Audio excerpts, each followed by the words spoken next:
Yep. You heard that right? Let's go. So, we got us a fire show today with a lot going on in training camp.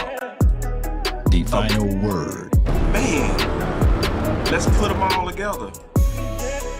Yes, we have Miss Iisha Morrison from the draft show.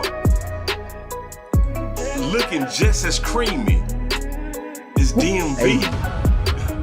And then on top of that, we still cheating with no other than himself, Mr. J Tuck. The final word.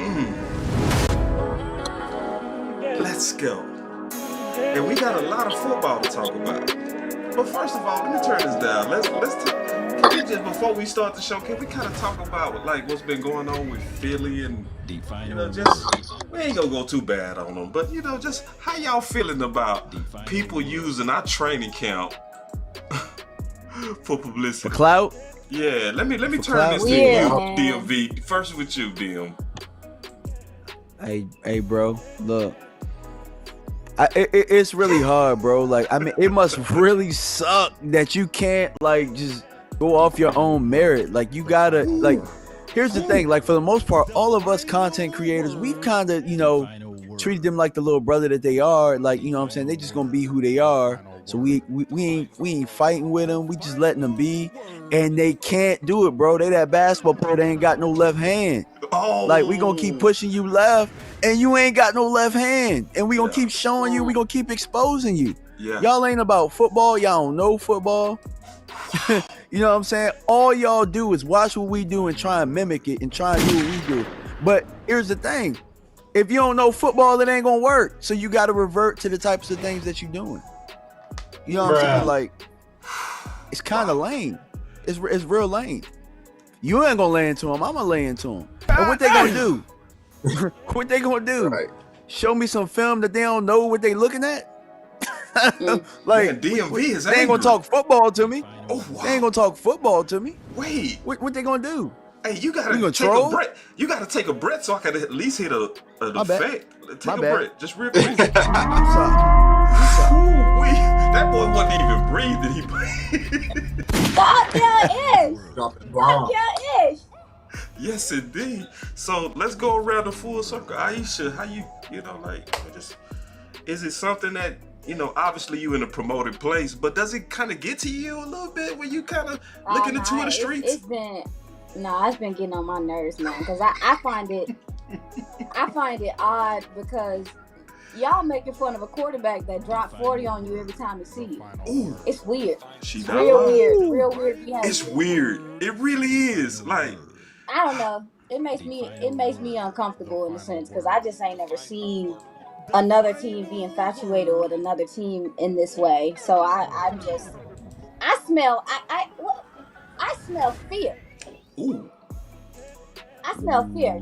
Like, I really do. I feel like everybody has the Cowboys name in their mouth in a different way to where we're sitting here looking at camp. And when it's the total opposite of what we, the people who are leaked in, feel like, yeah, you're scared, my guy. Move on. man. I'm scared. Hey, and listen, she said that right. The people that are linked in, you going too far. Tough. Sir. Yeah, man. I just say it's a difference between hate and obsession. And when it comes to a lot of these Eagles people out there, it's an obsession with us. You know what I'm saying? Like, they the people lurking in the bushes. You know what I'm saying? They stay up in the trees watching every move that we make. And all I hear is the Cowboys ain't been to no Super Bowl or we ain't been in no NFC Championship game. Well, the 49ers is who they played in the NFC Championship game. They go on podcasts. They players bomb on Eagles players. They bomb on the fan base. They play them this year, but they ain't posting no clips or talking about their training camp. Why are you watching us? They're watching us because they know we where the party's at. Everybody wants to be in the VIP, but some cats got to stay down in the general admission and watch how we ball up here. So I ain't worried about no Eagles. Man, Tuck, you too fly. You too fly. And your quarterback ain't worried. Real. About it. He see him on the schedule and smile. Come on, man. Yeah, man.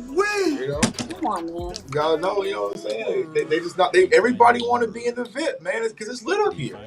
You know? It is. No, it's lit. It's lit. It is so lit. It It is. is so lit right now. Right. So we done got it out. Y'all heard us. We got it all out. We feeling better. Now we gonna talk about us. You know what Let's I get mean? it. We gonna talk about us. We ain't talking about feeling no more. Don't. We gonna talk about us. Let's go.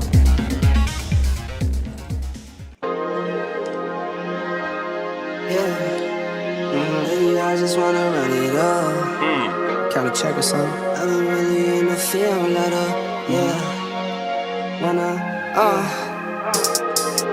I've been really in the field, lot of rush, I love the feel. Lately, I just wanna run it up. Don't need no deals, I make the deal. Have to take it to. And if it was up to me, if it was up to really little in the old me field. to make a pick, Yeah, I'd be really it would in probably the field go a and little be something outside. like this. No AI And with today. the 17th pick of the 2020 Dallas Cowboys NFL draft, the Dallas Cowboys select CeeDee Lamb. Oh.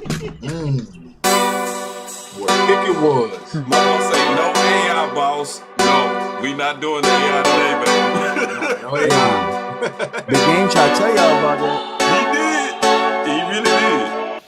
I will move down. The smart thing would be to move down, but the Cowboys historically don't. Boss could be a trade down here with Justin. That's a, we got to trade. We got to trade. BossCowboySports and the OC We gotta and trade. Skywalker. I said this is the place to move We were down. just sitting here talking Now Justin listen, Fields. I said it loud Oh and my clear. This is God, the place to to the move Eagles? down. Go hard, or go home. Go home. Go hard, go hard, or go home.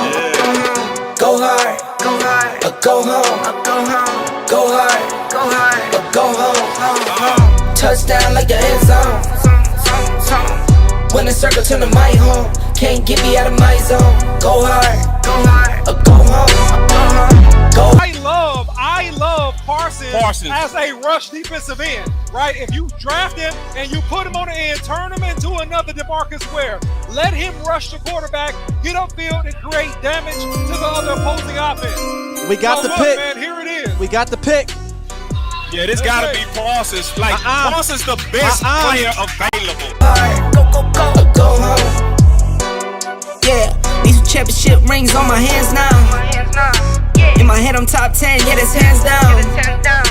You a squad, now you're looking man down. Funny how foes turn to friends now. So the Cowboys just selected Jake Ferguson with pick 129. Hey, I'm good. I love the pick. I love the player. I know that a lot of people will say that this is probably a reach. My hair got this long is about as hell, where bro. I had Jake Ferguson. Really solid see player you. from Wisconsin. He can do all of it. He can block. He can run routes. He can actually make people miss in the open field. Of a race car like a target, and caught filling up, I need product again. Treat the business like a playground, might slide on you. Don't me wrong, might slide on you. Do a backflip, cause I'm mad rich, I'm the definition of what that is. Go hard, or go home. Go hard, or go home. Go hard, or go home. Go hard, or go home. Touchdown like the end zone. When the circle turn to my home, can't get me out of my zone. Go hard, or go home. Go hard, Go home, man. Let's go, man. Let's go. We tired of playing right now.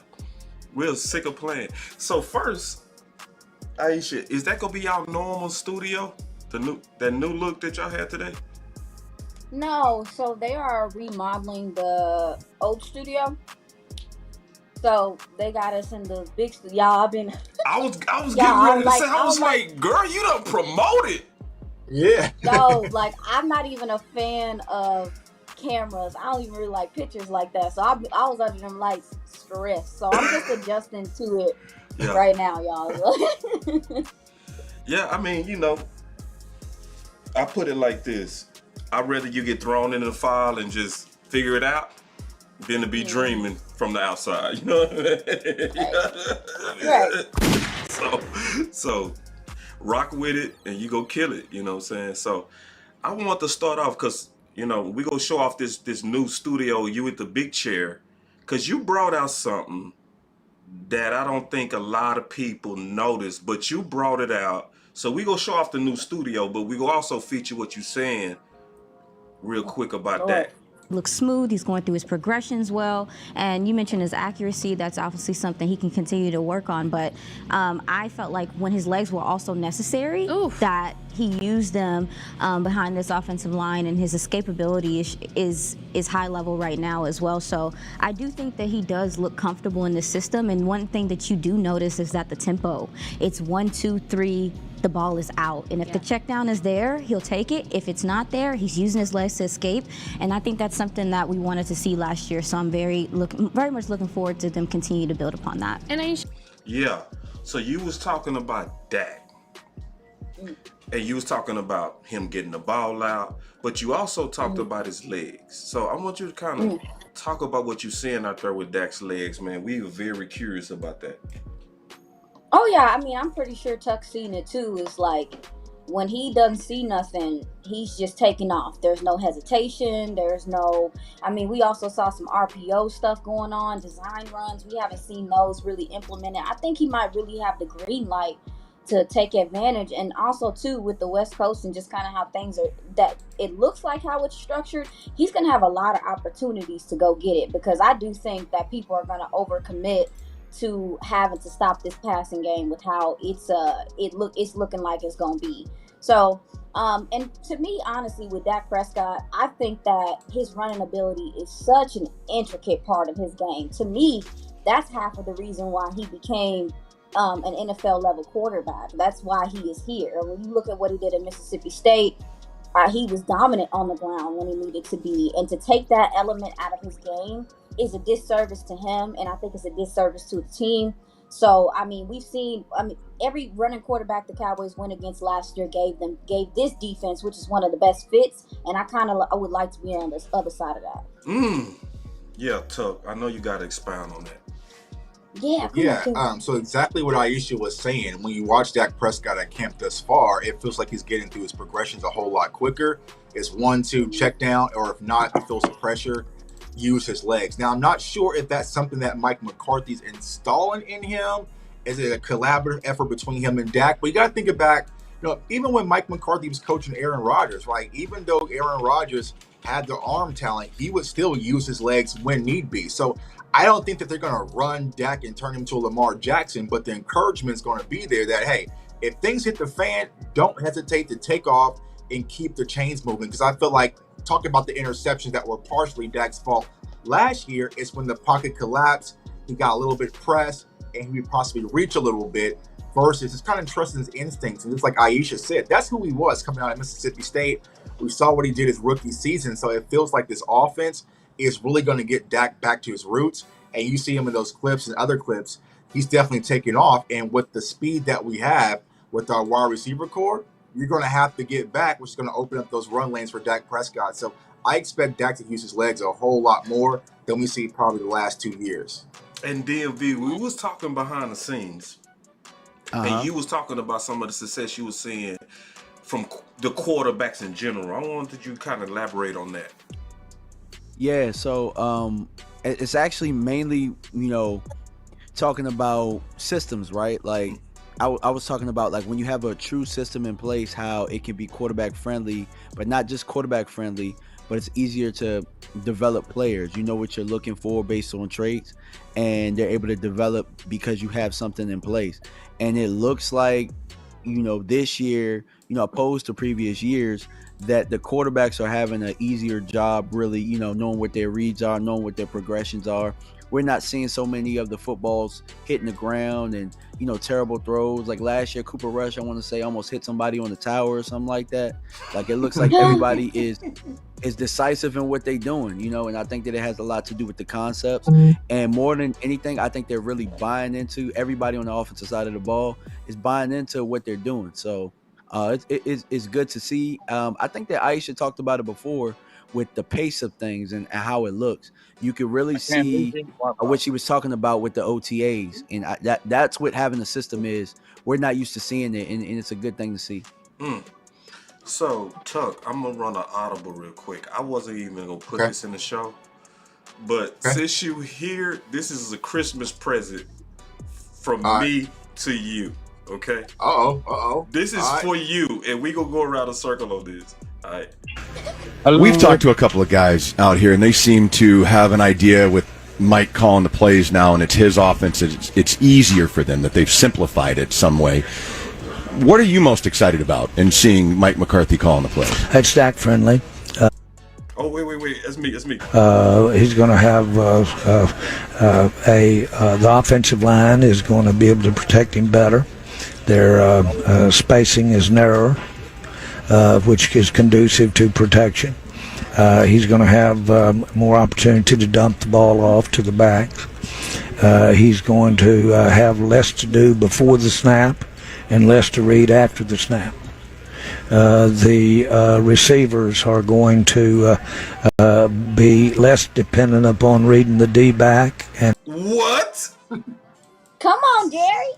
Come on, Jared.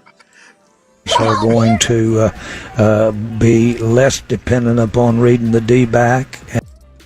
Tuck, it's on you. It's your world. What was that little Boosie meme? I told y'all, bro. Like, everything that we've been trying to echo and signal about this offense, here we go. Of Jerry Jones, Mike McCarthy, to CeeDee Lamb, to Dak Prescott, saying how what me and Boss was trying to highlight was serious issues. And I think that the first thing that kind of stood out is the Dak-friendly offense, right? Yes. Less to do at before pre-snap and also post-snap. Because if you kind of look the last 2 years, right, when Dak came back from injury, Dak was doing a lot pre-snap. I'm like, there was a lot of action, a lot of thinking, a lot of adjustments. I'm not sure if there were smoke signals or not, but it was just a lot. And then post-snap, you had to get those progressions. So, that's the one thing that really stuck out. But then also the option route. And we talked frequently about that. Being an NFL talent is one thing, but to be able to come off the line of scrimmage, beat your defender, also read the coverage, but not only read the coverage, but make sure you're reading the coverage the same exact way your quarterback is reading, it causes too many miscues. Now, there are some high IQ wide receivers that can do it, but last year we really didn't have the talent in place for that kind of offense. And so it's like DMV was saying, the reason why you're seeing Jalen Tolbert look like a completely different player, Kevontae Turpin and Jalen Marino and Jalen Brooks, and the list goes on, is because of the simplified approach where you're saying, hey, this is the route.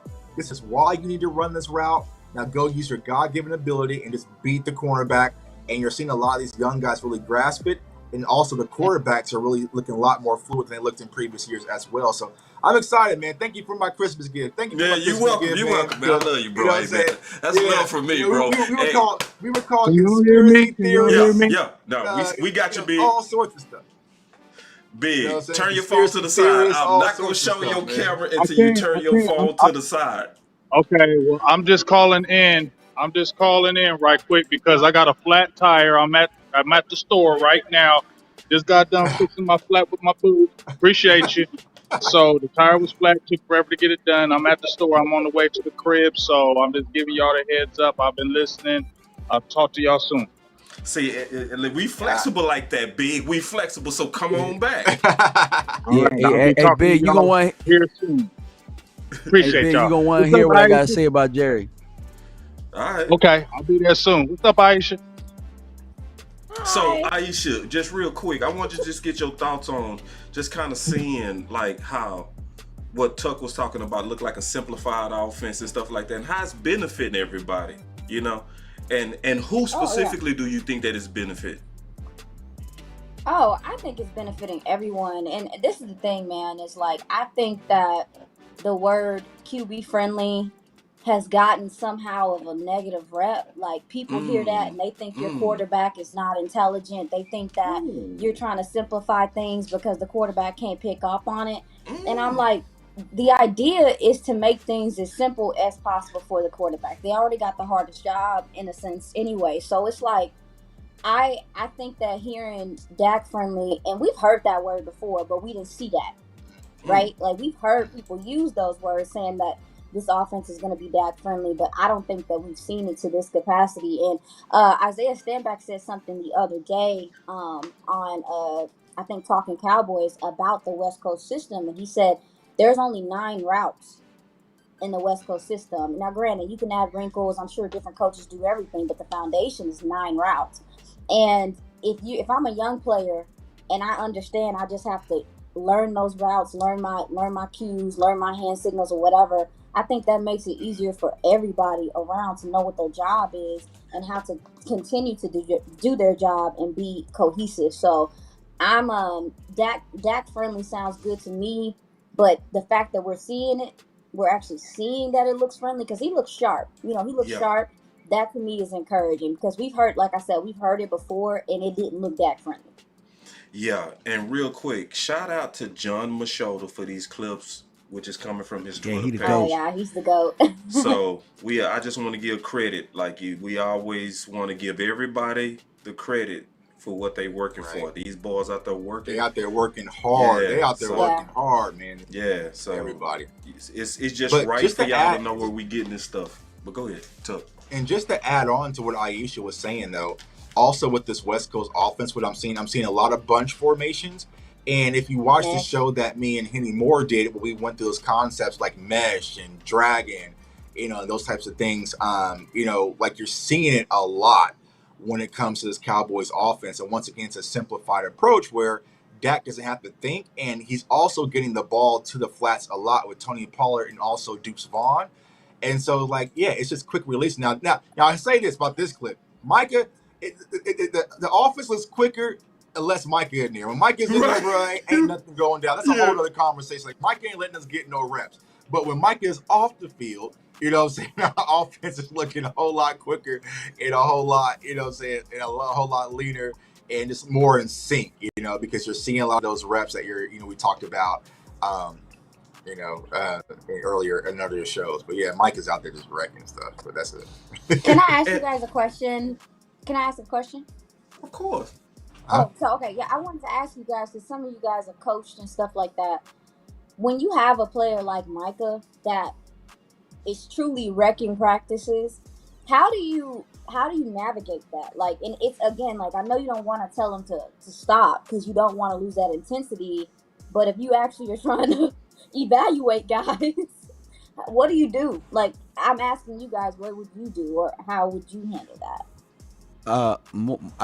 I've had players like that before. Really, more than anything, you really just got to teach the other guys how to deal with them. You know what I'm saying? Right. That's the best approach. You don't ask him to dial it back. But more than anything, too, what you might want to do is sharpen his knives in other areas, too. Don't just have him rush the passer, but have him go to linebacker and work on those skills as well. But more than anything, the people who are blocking him are going to just have to learn how to deal with him. But I get it. I get what Tuck is saying. You can't have no practice, but they just got to learn how to put 2 bodies on them or something. You know what I'm saying? Game plan against them in practice. Because guess what? Other teams are going to do it. So other teams are going to have to learn how to deal with them. So, at the end of the day, you don't ask them to dial back. That's the short answer. And then, good question, Iisha, because I only coached on a very small level. I coached at the Boys and Girls Club, so so I'm not gonna go too heavy to what you asked. I'll be capping, but I will say I do sense the danger that you sense. Micah's so good that he can hurt. It's this on this play right here. Yeah, Micah, stay up, dog. That's Dak. Bro, we almost, everybody out there almost threw up. I almost threw up. Oh my God! It was just Yeah, and, but that's just him going hard. He fell. He fell, but I remember coaches, they used to go crazy on us for touching them balls with the red jersey. I was telling one of the guys last night in college when I did that, they kicked me out of practice. Yeah, they did me I had to go. I was the scum of the earth. Just for what that scared the hell out of me. I ain't gonna lie. I'm just being. What you gonna say on that, Aisha? You had a different perspective. No, I was gonna say I'm pretty sure he heard some words. Okay. Yeah. See, and I'm only saying that because Tuck and those guys said that Mike McCarthy was a little upset. Right. Okay, good. So I'm assuming they're gonna address it because he's. Again, like we were just saying though, is it has to be hard for him because he's just always back there. He's been back there almost every snap. So No, yeah, you don't want your quarterback getting hurt, so anybody got time for that? Not And this real year. quick, Not this year, man. I do have to hit this button from DMV. I think that was a very good answer to her question. I got to clap it up for you, big dog. Very good. Appreciate you, my guy. Because one of the things that you said, like, I think I even heard Vosh do a show on this where he was like, bro, put Micah up. He done. You know? Mm-hmm. So, but DMV point, and not done from a he not good, but like, he ready, bro. Just put him on the show. You know? Right. But from DMV, like, to say, okay, working where he's not as dominant. You know what I mean? Mm-hmm. That's good. Yeah, I really love that thought, because he is getting around that edge, going at quarterbacks. And how do you tell somebody not to go 100 miles an hour? Good question, Iisha. And here's the thing about it, y'all. It's not just Chima Udovia. Like, he's smoking everybody. And when we saw what he did to Tyron, like, Mike is taking I think that defensive player of the year, like, and that's what I was going to say earlier, is like, you hear a lot of players tweeting all season, this is my season, I'm tired of disrespect, yada, yada. I feel like when Mike is tweeting stuff about we're going to be the best team, like, he's really taking it personal, where he's on a one-man mission to shut everybody up, which is crazy for a Cowboys player to get so much praise, right? But Micah has like this huge chip on his shoulder where he's out there just, it doesn't matter if it's Tyron, Tyler, Matt Valesco, Chima, it doesn't care. Everybody's getting the smoke when it comes to Micah Parsons. And he's revved up from the beginning. Just a true competitor. Very first drill, he's out there on 10. So, I agree with DMV. Okay, let's supplement that linebacker and have him drop in the zone and do a little coverage a little bit and work on that. Yeah, let's work on his weaknesses. What people have to understand, a lot of these plays are scripted where they're like, okay, it's 3rd and 11, first team out, first team defense, right? So you kind of know it's a passing down. So you just know to kind of peel back your ears and go forward. So, they're probably going to mix a little bit up as camp progresses. But right now, man, Mike is a run-man wrecking crew. All right, and so real quick. Oh, yeah. Hey, boss. I wanted to touch on Jerry's comments, because I didn't have the comments about when he was talking about the offense being Dak friendly. Okay, go. Yeah, like to be honest, I don't have flattering things to say about what he said, because. And I agree with y'all. I liked what he said, but we wait 8 years before we go Dak friendly. Like, I mean, that's the first thing that pops out of your mouth is Dak friendly. What the hell? Where the hell were you the last couple of years when we were saying Kellen Moore ain't the answer? Y'all was pushing for him. You know what I'm saying? Right. And then number 2, you're gonna talk about we'll be able to protect the quarterback. I felt like that was a slap in the face to Zach Martin holding out. You know what I'm saying? Like, we gonna protect the quarterback. Like, come on, bro. Like, shut your ass up, Jerry. Like, that's what I'm at. Wait, Jerry might be listening, bro. I mean, if he listening, shut your ass up, because at the end of the day, bro, like, what you got, like, you giving up too much sauce, bro. Like, at the end of the day, let these teams be surprised. I mean, I know that you need notes and you need things to talk about to make you seem like you know what you're talking about. But at the end of the day, it's a football team, bro. Like, this ain't Congress. This ain't a filibuster. Shut your ass up and talk business. He always mix business with football. He gonna always do that, and he just does that, and it's one of those things, man. Don't let me play that clip of where he was talking about the soap proper. Oh my God, bro. Not a filibuster. I had to. My bad. That just popped in my head. Sometimes creativity, man. Look, sometimes creativity just pop in there, but get it off his chest. Yeah, I mean, when I heard him talking, I'm just like, bro, you giving away the whole sauce, and then you gonna slap my guard. You know what I'm saying? You're going to slap pretty much the second best player on the team. You know what I'm saying? That we need. But is he slapping him, DMV? Is he slapping him, or is he trying to get him to come to work? I think he was slapping him, bro. I think he was slapping him, in my opinion. Because, I mean, at the end of the day, like, he ain't here, bro. Hold on real quick. I got to fight you on this with DMV. I got to fight you, bro. God damn, I didn't want to fight my homie today. You don't want to fight me. Who started this? Put him up. What you mean? Like, who started what? The holdout? The holdout? The war, not the holdout, because the before the holdout, it was a shot fired by Zach Martin through Twitter, through what's his name? Adam Schefter. Adam Schefter. He put all his feelings in a tweet, dog. So I'm not mad at Jerry for saying, bro, come to work. Like, so you started this negotiating through the media, but you dealing with a dude who been doing it for years. Like, you are new to the media game, Zach, in terms of trying to use them as leverage. Zach, no, sir. You're not going to win on Jerry. He's done it before, better though. than you. He's done it before, though. And here's the thing. We act like Jerry don't cave. We act like Jerry hasn't caved every single time somebody has done it. It's about who can fight. It's not about the cave. It's about who can fight. And so Jerry has been losing fights for a long time. Why pick a fight? But before he lose, why pick a fight with him? He gonna fight like Earl. He gonna keep going. Dak gonna be like Earl. I did. That's Metroplex. But I'm just saying, like, Earl didn't quit. That's the point. You know what I mean? And he should have. This is where I stand. This is where I stand on the Zach Martin stuff. Is that if you want to win it, like this team is in position to win now. And I just don't want my quarterback running for his life. Fair.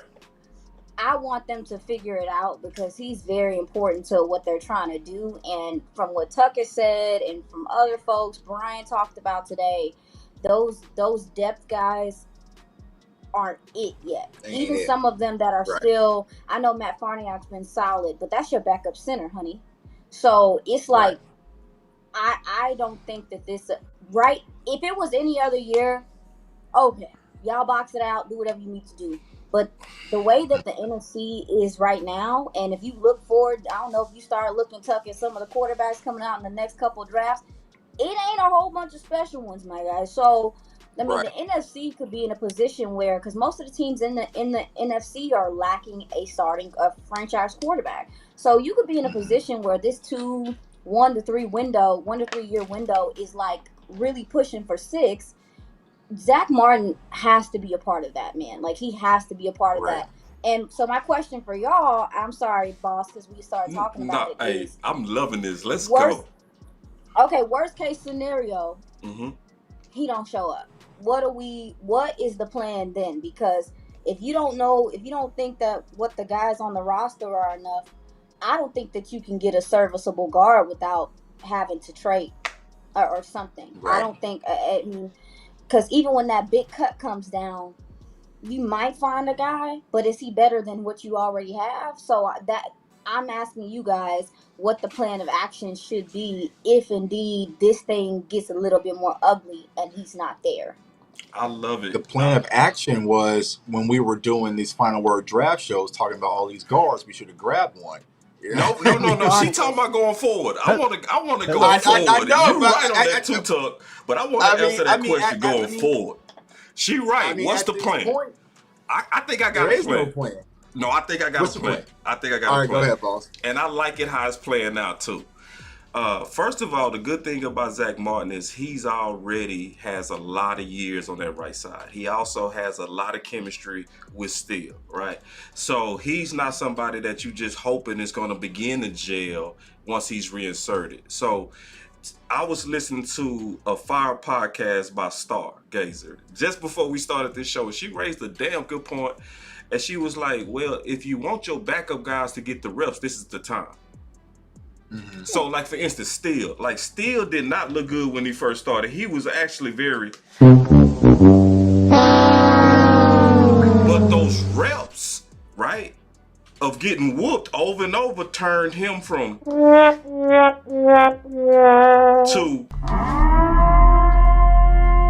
So, I think you got to ride it out. Like, and then... because he's getting hit in his pockets.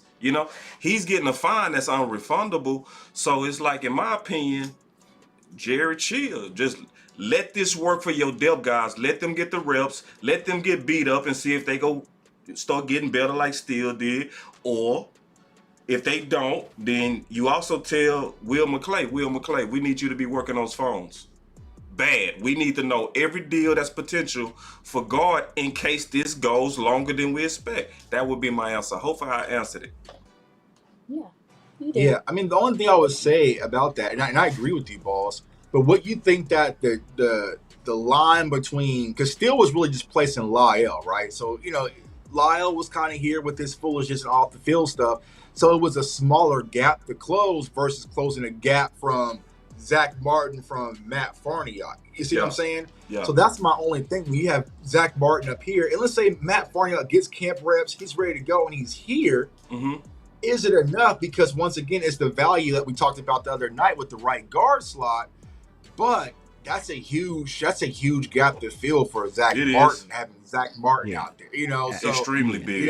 Excellent point. That's my one thing about it. If we were trying to place, let's say, Connor Williams or something with the Matt Farniok, okay, cool, we can get ready. But this is you aiming for the peak, So that's the hardest thing about it. And then you also have to consider what happens if the health of Tyron Smith fades. Then things get really dark for our offensive line hella quick. With no Zach Martin, no Tyron Smith, it gets bad. So, there's a leverage play from Zach Martin's side, but I feel like the more sense of urgency, like Iisha's saying, the window is open now. I'm put all the chips in. We crap out, but the window is wide open.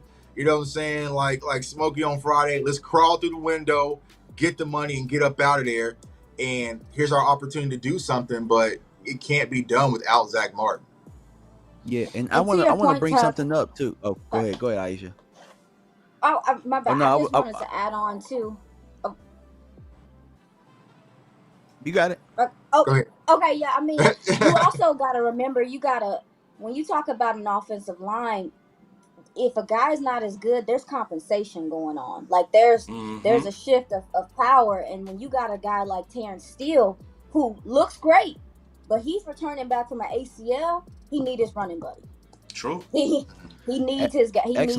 That's also important to me too, is the fact that Terrence Steele is returning from this ACL and he's looked great in practice. But the thing is, it's like when you start getting into the season, what he and Zach Martin were doing on that right side was something nice. When they were getting to the second level and doing stuff. So I'm like, that's also something I'm considering as well, is that if you put a weaker offensive lineman next to a Terrence Steele who is coming back from injury, I don't want Terrence Steele to feel like he has to compensate for whoever that is on that side. He has to help him out. He has to. It's, you know what I'm saying? No, so that's another concern for me so too. I think I know how to get down to the nitty gritty on this.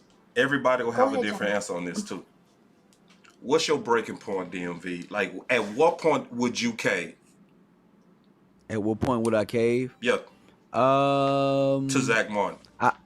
I would say when they go back to Frisco, I would cave. Probably if he ain't in camp by then. Okay. Iisha. I mean, yeah. See, you mentioned that he's a veteran. This dude's been doing this, but I will say that Mike McCarthy, this is a new offensive line coach. Mike McCarthy's talked about, how much they've been, most of the changes, and even Schottenheimer said it, most of the changes have been into the pass protection. So even though we do know that Zach is a savvy efficient veteran water. And stuff, yeah, this is still this still might be a different system than what he was accustomed to before. So I do think that he does need some time to be around the guys and kind of continue to gel. So I would say, like John said, when they come, I would say ASAP, because you also got to consider your team understands how important Zach is too. True. And so you don't want to lose any momentum or buy-in because people not seeing arguably your best offensive lineman on the field. Right. Ooh. Right. I like these answers. I agree with DMV, right? Once we kind of get back to Frisco, that's where I'm caving, because here's where I am from the mindset. We did everything that we could do with getting Brandon Cook, Stephon Gilmore, Mozzie Smith to plug holes in our boat. Don't create a bigger hole with our offensive line. So let's just go and get this situation taken care of, because the one thing you don't want to go into the season thinking, man, what if Zach Martin would have been there week one, right? Because we got a divisional game. Even though it's the Giants, right? It's a divisional game out the gate. So we can't afford to get off to no slow starts. And, like, I just don't want to do that. Let's go in with our best 5 with Tyron, Tyler, Zach, and Terrence, and really see what this offensive line can do together, because we really never got that opportunity last year anyways. And I just feel like with the new offense, new language, like Mike McCarthy was saying, like Iisha just said, you don't want there to be any missteps. Granted, it's Zach Martin. He can play instant plug and play, but why risk it? Right. Why risk it? And you're going to have to extend him anyway. You're going to have to do it anyway. If I'm them, I'm probably going, okay, once we get back to Frisco, all right, let's just get this done, get it over with. And also, it's going to free up more money to move elsewhere, allocate elsewhere this year. So I think once they get back to camp in Frisco, that's when they're going to make the move. So I'm going to shock y'all. Week 3. You're going to let them bleed? You going to let them bleed out? Week 3.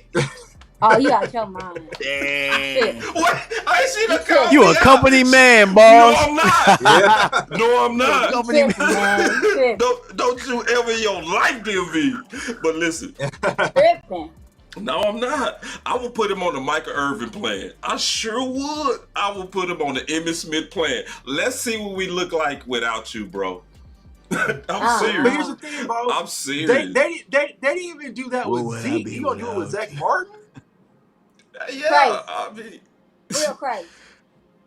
You gonna have us in this joint week singing 3 like Ja will be Rule. mine. I got listen. Week 3. I'm like, man. Mike McCarthy. You went without Dak. Stop it. You can't help us win without Zach Martin. You won 4 games without Dak. Like, listen, because I already told y'all why I got my issues with it. But Zach is like an all pro, except for 1 year he got hurt. I mean, Zach was part of the reason we was winning without Dak. Right. A big reason why. Oh, man, stop. You doing too much. Bro. And if I'm Mike McCarthy, I'm now getting in charge. And I'm now getting in charge of the play calling. I know the black cloud and the shadows about me taking over I need all my utensils. I need every utensil I got. I'm not going out there with no Zach Martin because y'all want to play ego games with contracts. He started it. Hey, he can finish it too. You get that right when you're an all-pro. He get that right. We just giving rights away now. You got to, man. I ain't giving you nothing. We already gave you a contract. Any other, like I said, any other year, y'all do y'all little back and forth, do whatever you gotta do. This ain't the year, my guy. This ain't the year. Yeah. This ain't the year. This might be the most balanced you've been on both sides of the ball ever. So why can't people tell him that? Why can't people go to Zach Martin? I'm just being the devil's advocate. Why can't people go to him and say, Zach Martin, this not the year for this, man. This not the year for you to be trying to skip the line and give him. Why can't we do that to Zach Martin? Why we got to do that this year? And then if I'm Zach, I'm like, well, you gonna give me some money out your pocket? You gonna help me get some money out your pocket? Here's the thing: the reason why we can't do that because Zach Martin has all the cards. He knows. Oh, he got all the cards. I don't think he got all the cards, though. He got all the cards. Yeah, he do. No, he don't. If this was last year when it's like a Connor McGovern, we're like, okay, we can kind of roll with Connor McGovern and be okay. Right. That's a different scenario. He knows what Josh Ball is. Who was the one who decided to hold the team hostage for his money? Was it Jerry? I mean, that's Zach because he knows. Who was the one? Honestly, he cased out. Want to keep it above? He cased out the joint. We don't know. Always. We don't know. Good point. I think we can pretty much assume that this is on Zach Martin. For real. We can assume. But think about it though. But even if it is on Zach Martin, right? Mm-hmm. Who spoiled them in the first place? We right? did. Because this ain't his first rodeo. Yep. This is Zach Martin's second time doing this. You know what I'm saying? Yeah. And he just got a 99 rating on Madden, which ain't help. Right. I wish Madden wouldn't have released that shit, but they did. He did it 5 minutes after. Oh, his team. Yeah. His PR team was on point. They knew what was happening. Right. I like this debate. By the way. I like this debate. Yeah, so I won this debate easy. He definitely got the cards. Y'all was so easy on this debate. Honestly, everybody got to do better. Bro. Everybody. Don't worry. I'll get you some Josh Ball clips tomorrow, some Chima Udoka clips tomorrow. Okay. That's He'll all come I around need to real see. quick. That's man. what because ain't nobody talking about that. I want to hear about this. Hold on. We gotta.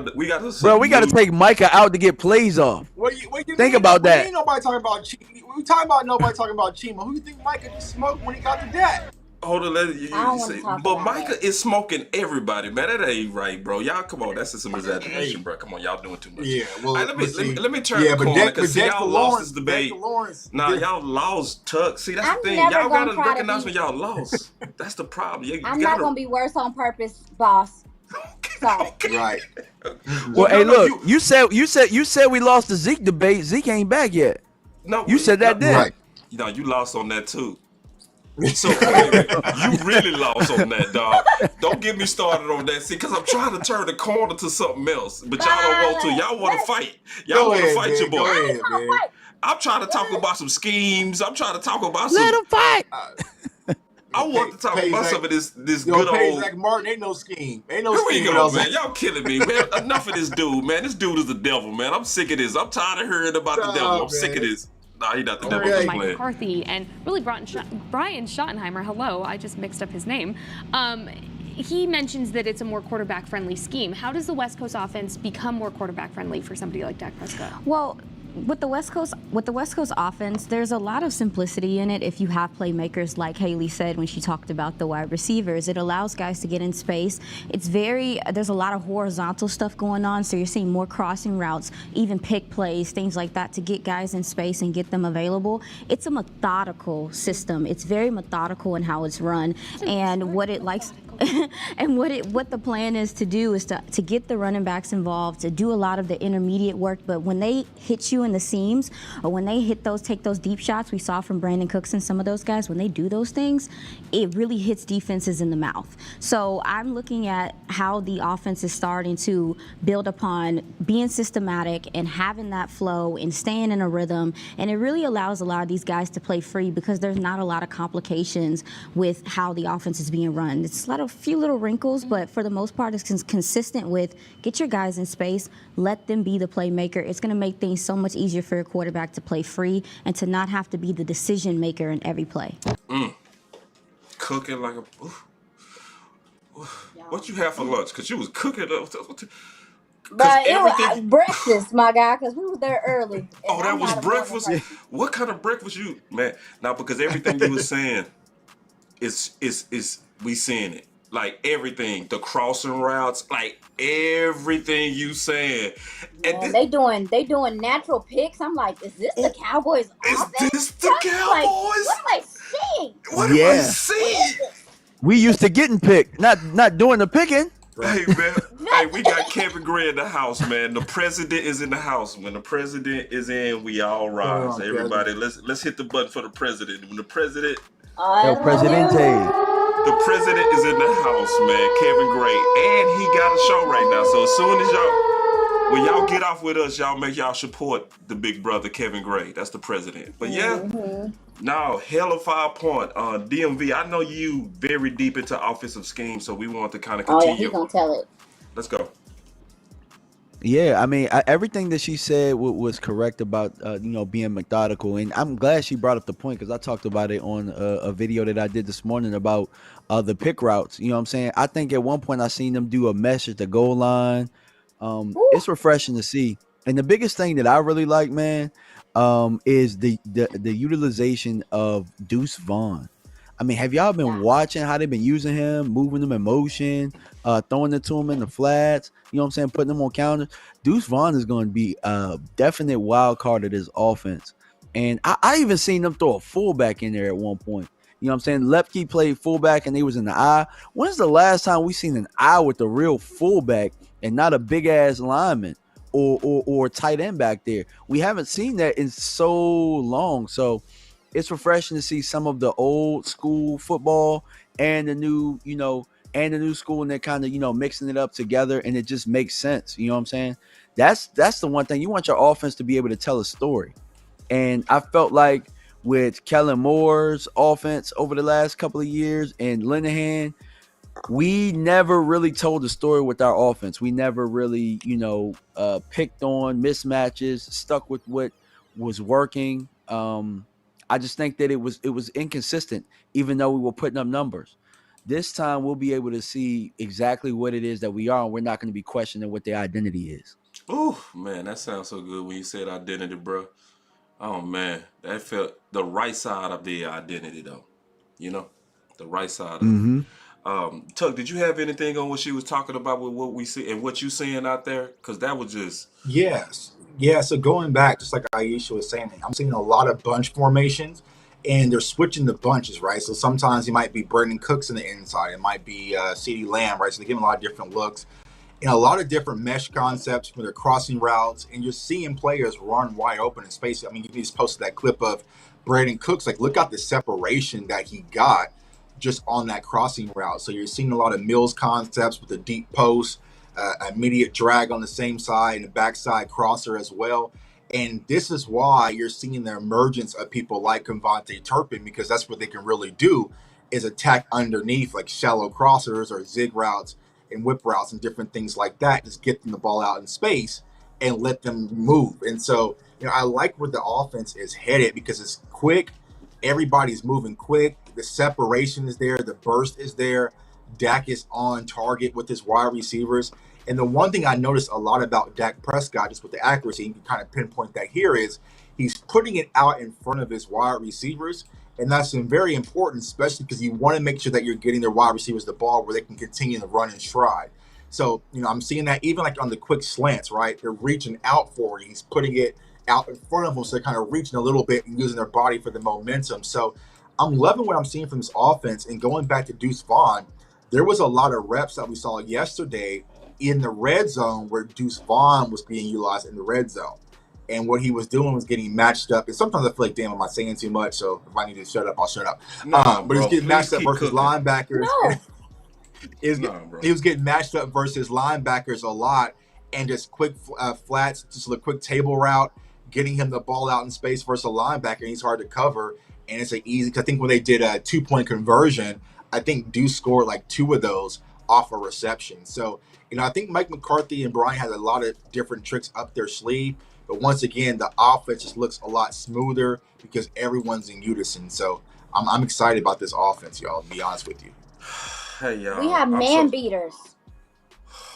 Man beaters, yeah. Like, we didn't have man beater play calls. I haven't seen it in a while to where, okay, because, even last year when guys were man up against our offense, like, the only guy they were really focused on clearly was CeeDee Lamb. And to do these, like, mesh and bunch stuff, like, that's man beaters. And I'm excited about that because most defenses are playing man now. So I'm ready for it. Because I felt like they were decent against zone, but man really gave them trouble last year because you didn't have guys that could separate and you didn't have the play calling that was giving them, the freeing them separation. up either. Aisha, and I'm going to throw this out to everybody, but I'm going to start this with you because you just brought up something. I was just finna switch this too, but you brought me back. When CeeDee Lamb was talking, he was saying the difference with Dak controlling the offense is he was saying that last year, to your point, when they basically went to zone beaters, they couldn't go back basically to their man beaters. So when they was playing the chess out there, it was putting the offense at a disadvantage according to CeeDee Lamb. Like, what's your thoughts on that? Like, just what you saying with the, with the new concepts that you're seeing. And we can take it back to the identity and them establishing an identity and having from what I'm new to this game, y'all know that, but I've learned that every offensive coordinator has 10, 15 plays that they know gonna work every time. Mm-hmm. And there were times last year where you could, and I know y'all know, you could watch the games and you immediately knew somebody confused. Somebody's not, you immediately knew, well, that doesn't bode well for our offense, especially since we're film watchers, Tuck, John, me, we watch film and you're watching San Fran, you well, man, they're not that great on the back end right now, but you don't attack it, but you don't do things to attack it. It's right. So to me, you can go back to have an identity and to have plays to go back to and just things to settle your guys down sometimes. Ooh, Sometimes you just need things to settle your guys down sometimes. Yes. And I didn't feel like that was always the case in certain instances last year. So to me, I'm like, to answer your question is, as long as they have something to go back to and a foundation to stand on, so they can start getting in a rhythm, that's important to me in this next season. Yeah, and real quick, my boy said we ran a no identity offense, so I need to put that on you now, Tuck. Not no identity. No, for real. Yeah, no, don't say that. No, for real. No, it was no identity offense, It really right? was. And that's why I kind of coined the phrase, because no one watching film, no one really kind of knew what to call it, right? Yeah. And if you go back and you watch a lot of the film breakdowns, even in 2021 versus San Fran, and also last year, there was a lot of times in zone where one defender was covering two wide receivers. And it was just bad matchup, bad spacing. But like you said, sometimes what happens is they might show man, kick out in the zone. They might show zone, reverse the man, or they might run a match zone, or they might run a split field zone where it's man on one side, zone on the other, right? So when you're setting all these things up pre-snap, and then you have to make the adjustment post-snap, all they're baiting on is to disrupt you as far as you and the wide receiver, Dak and the wide receiver being in sync. If they can disrupt you and get pressure, that's how you win as a defensive coordinator, which was happening often last year, to the point where when I did the film breakdown on Dak's interception, I was literally pinpointing where, and this is me, Kansas City content creator, right, on the couch, right? I can pinpoint when Kellen Moore was going to run a route to the sticks, and it was typically where we were backed up in our own territory, like in the own 30-yard line. And when we were in San Francisco in that playoff game, I stood up, put my hands behind my head, closed my eyes, and I just heard the crowd roar because I felt it coming. And that was the interception of Michael Gallup. So, hopefully that's going to be some things that we're definitely going to adjust, which I'm already seeing in camp that got me excited. It's just the lack of creativity, spacing, and the predictability of Kellen's offense, where it was easy to guess. And I know Stephon Gilmore, when he was in New England, he even said it on a film breakdown that I did, where he said that, hey, if Dallas runs a route, they typically like to come back to it again. So we let them set up the same route. So I knew to jump it because I knew it was coming to get the interception. So, it's just those little things that I think that Mike McCarthy, being more tenured, is going to be able to adjust. Now, it's not going to be the perfect offense, y'all, but it's just going to have that North Star that Iisha is talking about, where we know what to get back to and how to simplify things. Well, can I add something about structure? Add. Yeah, so Mike McCarthy, Brian Schottenheimer, they come from structure. You know what I'm saying? Like, they come from a hierarchy of being coordinators. Like, they had to be coaches first. They had to be coordinators. So there are unspoken rules of how the game is played. You have a 15-play script, or however long your script is. You have certain plays that everybody has, but your terminology is different. So and Brian Broaddus came on this very show not too long ago and said something. The best offensive coordinators, they're copycats, so they're able to kind of see what other teams did on film, and they have those type of things in their offense, and they can exploit the defensive rules that you're going to face the next week or something. Kellen Moore did not have that type of structure. And for the most part, we were not taking advantage of what other teams were taking advantage of. So against San Francisco, what I heard, somebody in the comment section told me the West Coast killed them last year. Kansas City killed them last year. And the Raiders, surprisingly, who ran a West Coast offense, killed San Francisco. And we didn't take advantage of those same type of principles. So, to be an offensive coordinator and to not be able to, at least use things from other teams or have an offense where you can, hey, we're just going to create that because they can't stop that. That right there left us at a disadvantage. So I just kind of wanted to talk about that and say that right now we're going to have a structure in place and we'll be able to do some of those things. So let me go back to you on this, Tuck, real quick. Just to go heavy into this no identity, because it's very real. Because Tuck was the one that sent, because I did not know the name. I'm keeping it all the way honest. I was calling it a system, but Tuck actually went back and did the investigative research, and this is what actually 2 a.m. sleepless night. Let's go. Let's get into it though, Tuck. Let's go. All right. So when I found the no identity offense, what it really stems from was Kellen Moore's offense that he ran back in Boise State under Chris Peterson. So if you look at what Boss has posted as of right now, right? Urban Meyer at Florida, he had the spread offense, Chip Kelly in the quarterback run game. You had the pro style offense. Well, apparently Boise State has the lack of identity offense, and what it really stems from is a buffet style approach where you don't do one thing specifically good. You do a lot of different things, right? So you kind of just mesh in, and the reason why they did it when they were at Boise, because they didn't have the talent to really compete. So they had to kind of hit you from a few different areas and got everyone involved. Anticipation and so that stuff. was the thing that, anticipation, a lot of anticipation, right? Playing the numbers game, getting out and using space and leverage, and it was effective, right? It puts up a lot of numbers, right? And it shows this in this slide right here, right? But first success. But this was the reason why, as a Cowboys fan and also a content creator, I never understood why we would see things one week and just never see it again till maybe week 16 or week 17, right? Because that just wasn't Kellen Moore's thought process. But what the real problem is, it allows the defense to dictate your play calling versus you actually determining and using your leverage and forcing your will against your defensive opponent, which is why someone mentioned in my chat, right, when we played against the Cardinals in 2021, Budda Baker was going crazy because he was stacking the box like he was coming off the edge, then he would drop back in coverage and would disrupt everything, and we got cooked defensively by the Cardinals. So this was something that really stemmed from Kellen Moore in his thought process. This is why I kind of labeled the no identity offense. We getting raided. This is the first time this happened to me was with Vach. We getting raided. CFT done sent an army of people over him. What's up, CFT? This is my guy Rome, man. Congrats to him on 20,000, man. Appreciate it. Congrats to Rome on the 20K. Congrats, bro. Congrats, Jesus bro. Christ. That boy's the man. 20,000. Smoking over there. Hey, real quick, I wanted to go to some hot stuff that you was talking about, Iisha, real quick, and get back to this good sauce that you was laying on us from the show this morning.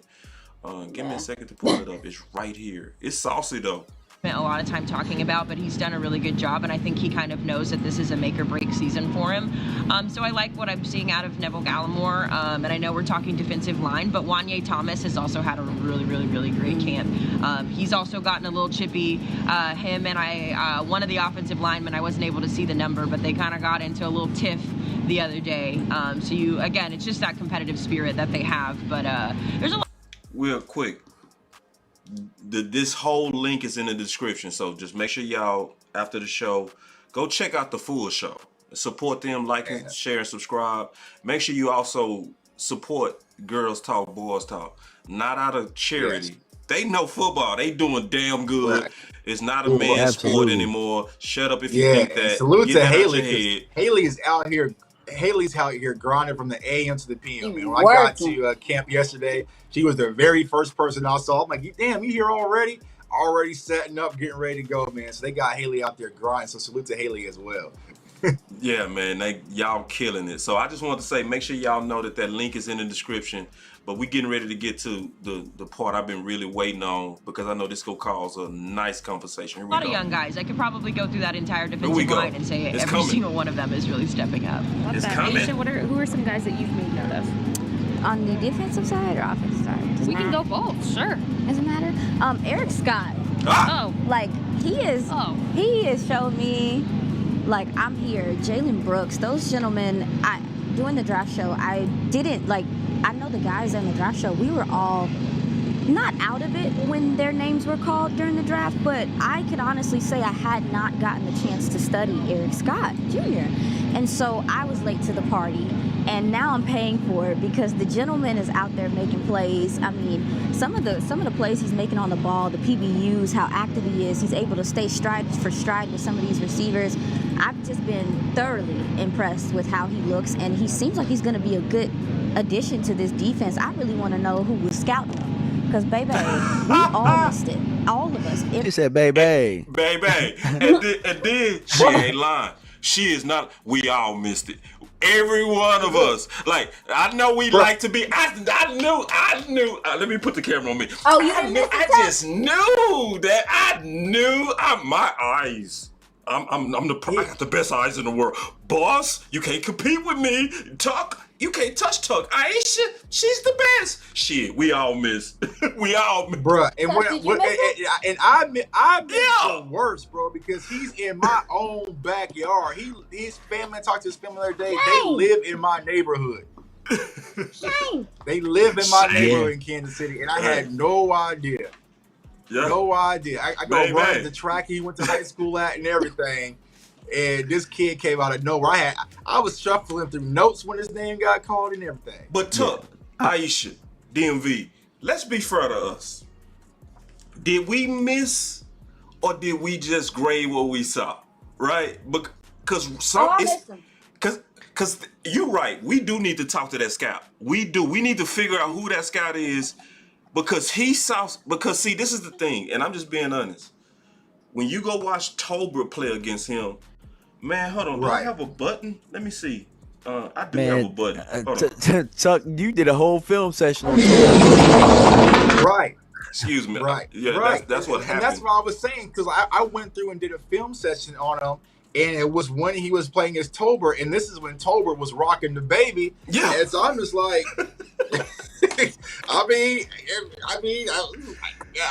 But what I saw in Eric Scott, I saw his Dan Quinn mode. I saw the athleticism, but you know, saying me and DMV always joke about that. You know, he got cooked. He did.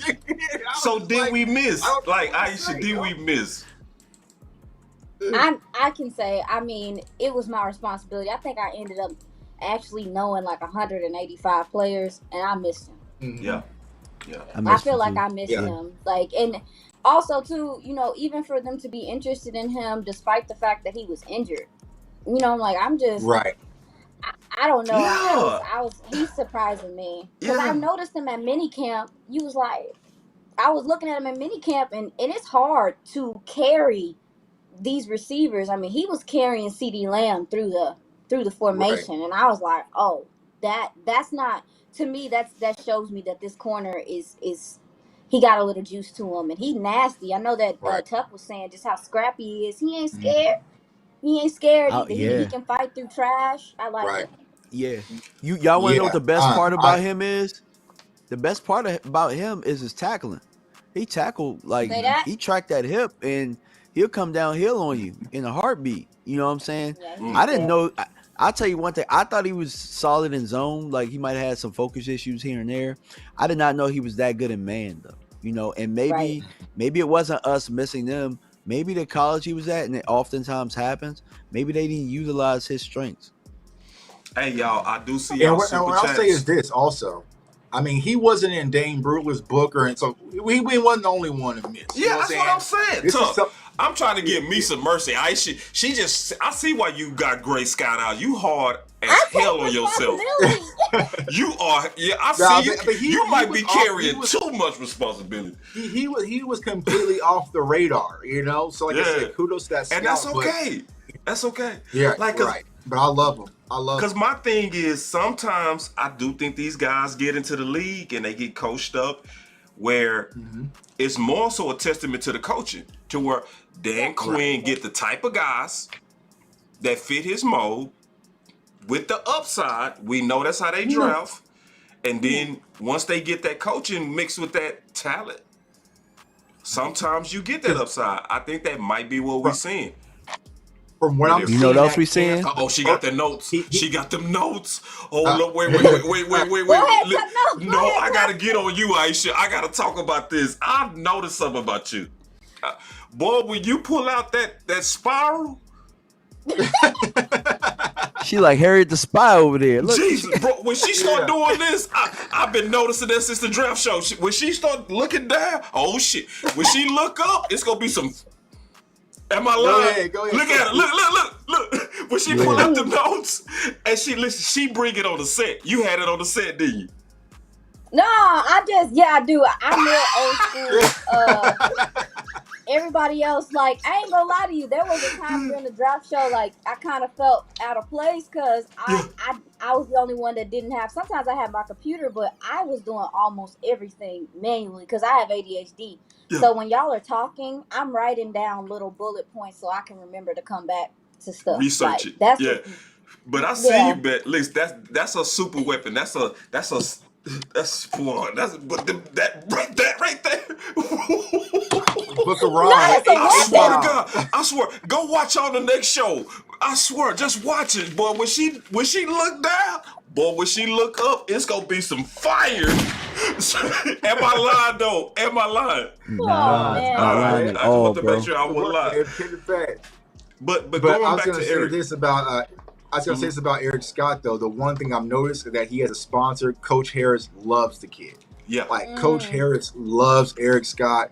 He's hyped. They're pushing each other after big plays. Like he just has a dog mentality. And the one thing I posted this on Twitter as well, he's also contributing well on special teams. So that's even an added plus there, man. But he's doing a lot of things. He's playing a lot of outside corner. He got some reps. So soon as so when Trayvon Diggs was out, he got some early reps then on Monday. But then Tuesday he was rotating right in directly after Diggs with the twos as well. So he's already early in the rotation. Y'all saw the clips that's been online. I mean, I just love a lot of things about this kid, you know. And I say this, I know a lot of players when they have their helmets off, I can kind of recognize them. But first they're like, who is that? Like, who is this? You know what I'm saying? Like, hey, let me check my man because he has an ugly number, like 37. I'm like, who 37? 37. But man, he comes out to camp and practice like he's been there for 4 or 5 years. You know what I'm saying? He walks with a confidence. It's not like his head is down. He has a swagger. He's feeling the groove. And from the moment practice starts, he's locked in, ready to go, man. I love this kid. And I feel like I cannot wait for Cowboys fans to really, really get their eyes on him throughout preseason because they're gonna like him, man. He's scrappy. He's scrappy. I mean, I'll say this, y'all. He's having a better camp than Deron Bland right now. What? I believe it. You know what else too, though? I think that he's rose the play of Nashawn Wright. I don't tell me y'all haven't seen Nashawn Wright kind of take it up a different level. You know what I'm saying? Oh, and yeah. I think that it's because of Scott for sure. You know what I'm saying? That was what I was trying to chime in and say. Like, he has an impact because we've seen guys like either you're gonna rise or you're not. But I tell you who ain't rising. Somebody gonna have to come up off their number. Oh wait. And he might be taking their number. Whoa. Oh God. DMV. Hey, you might not have. Hey, look, the last thing I wanted to hear with that was a gunshot. Oh, shit. Hold on, wait.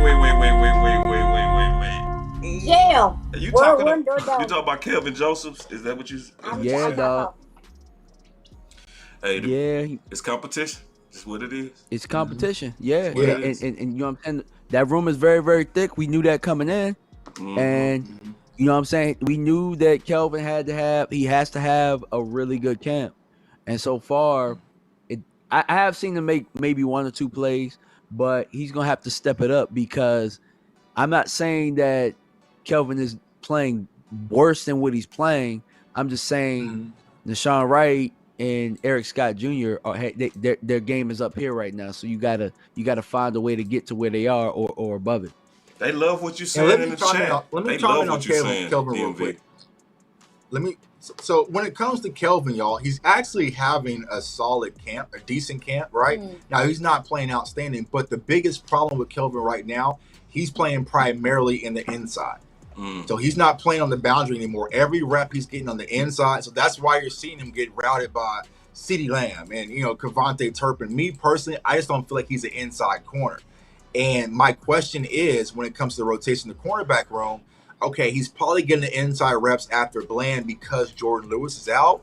But once Jordan Lewis comes back, that's when things are really going to get tight for him because you're locking in Gilmore, Diggs, Bland. Eric Scott's not going anywhere, so that's 4. I feel like Jay Lou's going to be 5. So now we're talking about cornerback 6 and 7. You add CJ as a 6, so then it's like 7 with him and Nashawn. And Nashawn, once again, since the moment they've been drafted in 2021, Nashawn Wright has outperformed Kelvin Joseph at every camp, right? So that's something we definitely got to keep our eyes on. But he's not having a bad camp. It's not like, oh my God. He But just it's on the like, wrong side oh of my- highlights. Is that what yeah, you're saying, it's just, Tuck? oh my God, when you're up against CeeDee Lamb. Like, you know what I'm saying? Like, it's, Yeah, you know what I'm saying? he Like, on the wrong side yeah. of highlights. That's what it sounds like. Right. And that happened last year. Remember the TJ Vasher catch, right? Yeah. You know what I'm saying? Like, Yeah. he's always where the camera resides. Like, But think about what you just said, though. It's like y'all named CeeDee Lamb and then TJ Vasher. You can't lose to TJ Vasher, bro. You can't. Right. Why you know you what I'm saying? can't?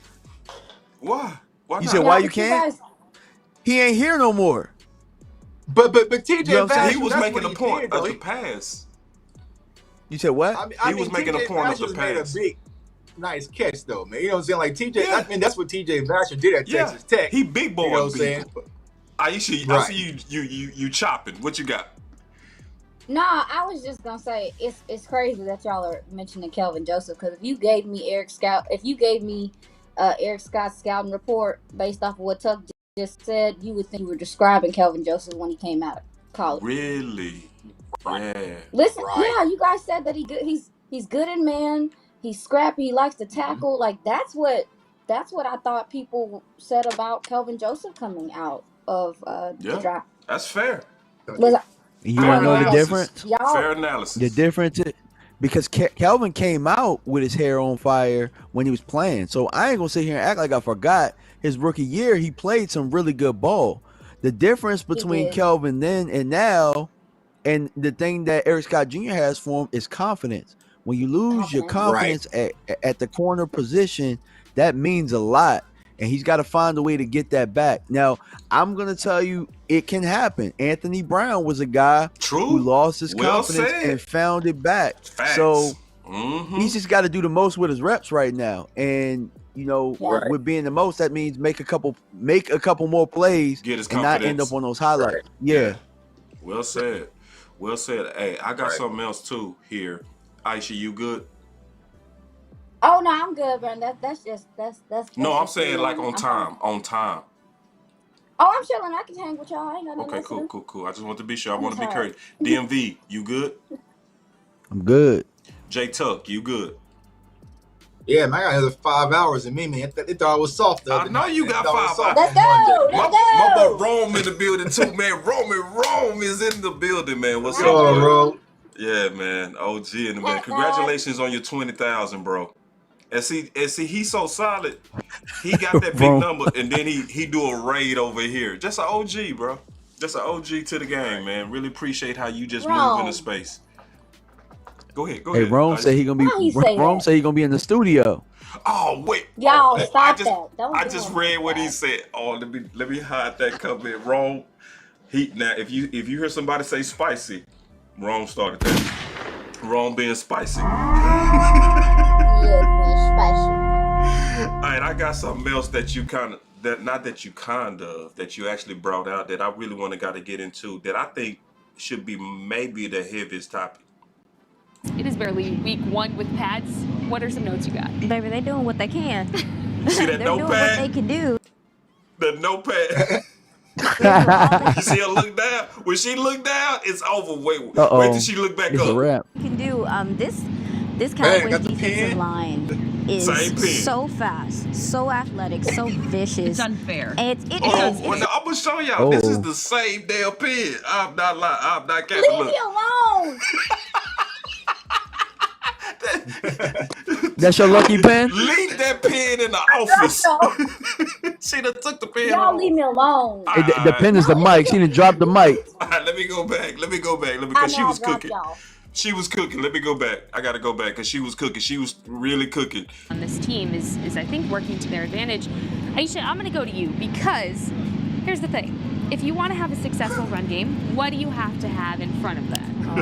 The offensive line, and we got to see the O-line versus the D-line and pads, and wow, there are some big guys. We'll say it like that. There are some big guys taking out some other big guys.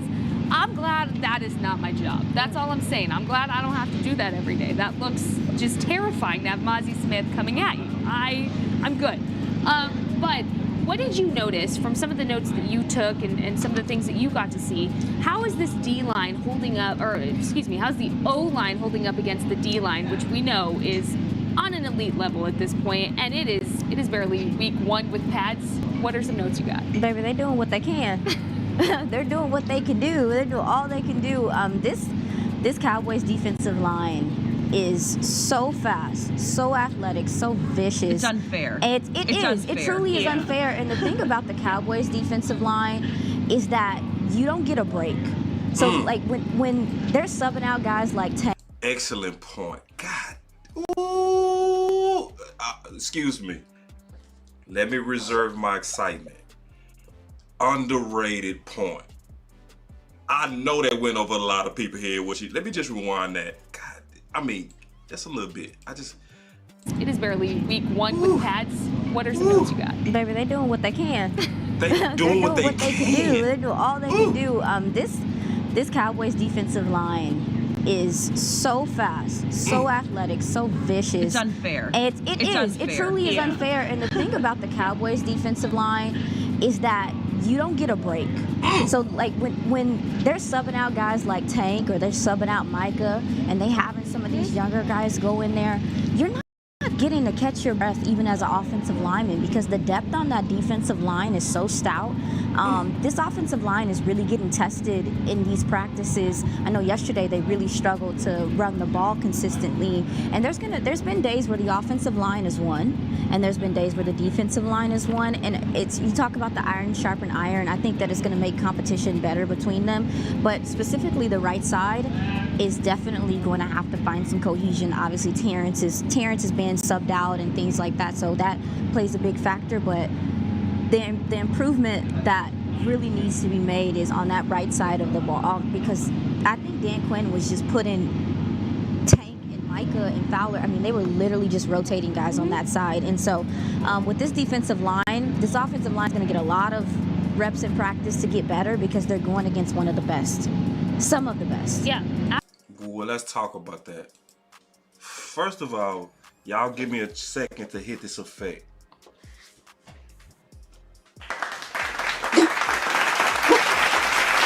You're so extra. I am. But you deserved it on that one. Like, for real. Very good perspective. And now we got to dig into the details on that. So you talked about the right side. So you talked about the right side. Man. Yeah, let's go. I'm going to let you go ahead. Oh, no, I'm sorry. I didn't know you was. I thought you was. No. I just want to hear. I want you to elaborate deeper because you talked about the right side, but you raised a hell of a point on that massive pass rush. It's gonna make that offensive line better, but like the notes, the boy. I had to go to the specific. Nah, I mean this defensive line is so deep that you got guys like Tyrus Wheat, Isaiah Land, Junior Fayoko, Durrell Johnson. Like, you got guys that when I know Tuck know, like when some of these guys was picked up, we was hype. I know Isaiah Land is your guy. Man, we don't even get to see them that much because you got guy after guy after guy after guy, and then Osa's not getting enough love out here in these streets because he looks like a monster himself. So I really think when you talk about depth, a lot of people talk about it, but I know for an offensive lineman, if a guy gets subbed out, I'm like, all right. Like if the dude is dominant and he gets subbed out, you're like, okay, I can kind of catch my breath. You don't get that with the Cowboys. Every guy can come in here and give you issues. And I think that's important moving forward when you start getting into the playoffs and later into the season. When you need guys to make a play, when you in that fourth quarter, you want guys to you want their legs to be fresh. Yeah. And this defensive line, their legs should be fresh because they have enough gentlemen to put in place to still make plays and there not be a big drop off. But as far as the offensive line, I do think that when Tyron and Tyler have been in, if it's not Micah, that there's been some successful play over there. Tuck, you can confirm that because obviously you've been there. You can confirm or not confirm that because you've been there. But the right side is obviously with no Zach Martin is where a lot of the movement's being done. Terrence is going in and out, and those dudes are getting. I mean, they're getting their work cut out for them. And whereas I do think it can make them better, I'm still like, what do you feel like as an offensive lineman that's trying to grow and trying to get better, but you are literally going up against some of the best, man. Like, and so I think it's a good thing, but at the same time, a part of me, like we were talking about earlier, is like, hey y'all, we need to run some plays, like, hey y'all, Right. like, I know we know that you guys can get to the quarterback really fast, but hey, we just want to play offense.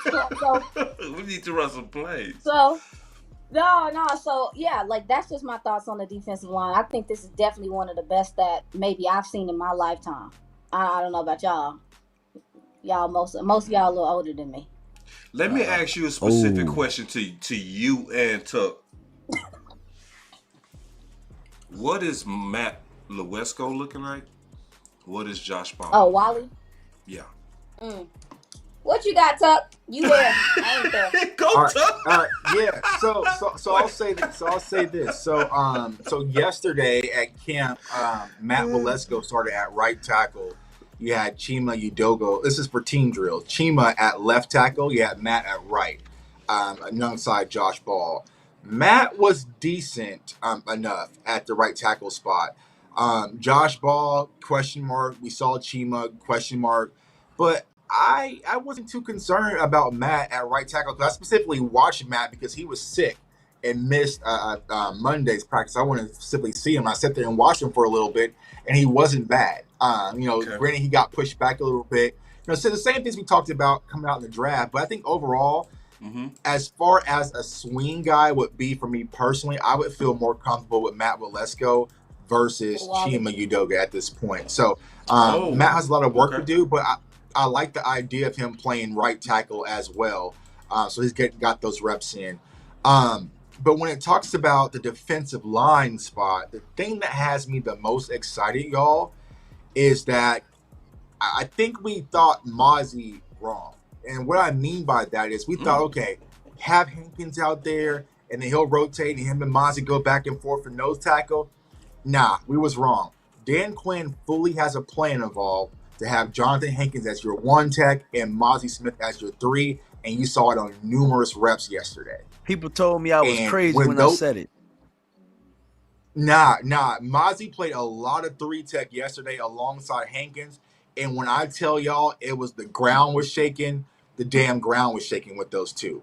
Mozzie is being taught to get in the backfield, as you see right there in the clip right there, as a pass rusher, and he has the force and the leverage to do so. Now, granted, he's still a rookie. There's still a lot of gas in the tank that he needs to work on, and that was my biggest knock on him coming out of the draft. But having him alongside Hankins, it pretty much locks in that interior. Besides this play right here, this was on Monday. This was his welcome to the NFL when you had a down block with Tyron Smith on the same side as Tyler. But go back to that alignment. Yeah, so right there, I think that's Hankins at nose. I'm about saying Hank got right there. That's Hankins right at nose, right? I think that's Hankins at nose. Yeah. Hankins at nose, Hankins and then boom, there's Yep. Mozzie at your 3.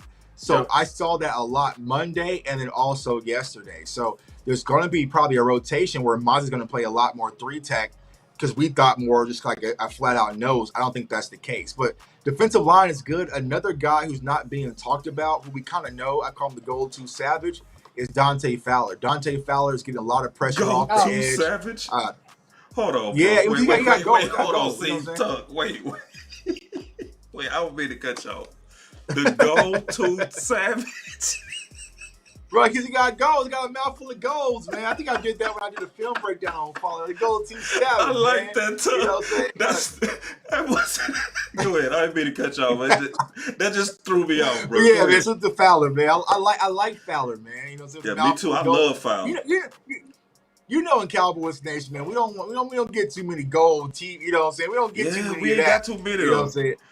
But he nasty. But so go ahead. You cooking. Go ahead. But he's getting a lot of pressure. I like Fowler, high energy, high motor guy.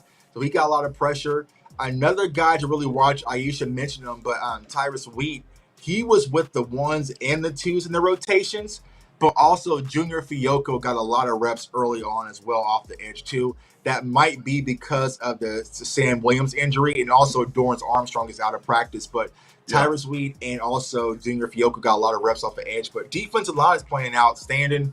Bohanna had a good day of practice yesterday, so he's not to be forgotten. Y'all know I'm the leader of the Chauncey Golston gang. Chauncey looks good. Love Osa Chauncey. looks good. So it's going to be more the conversation about, Neville possibly.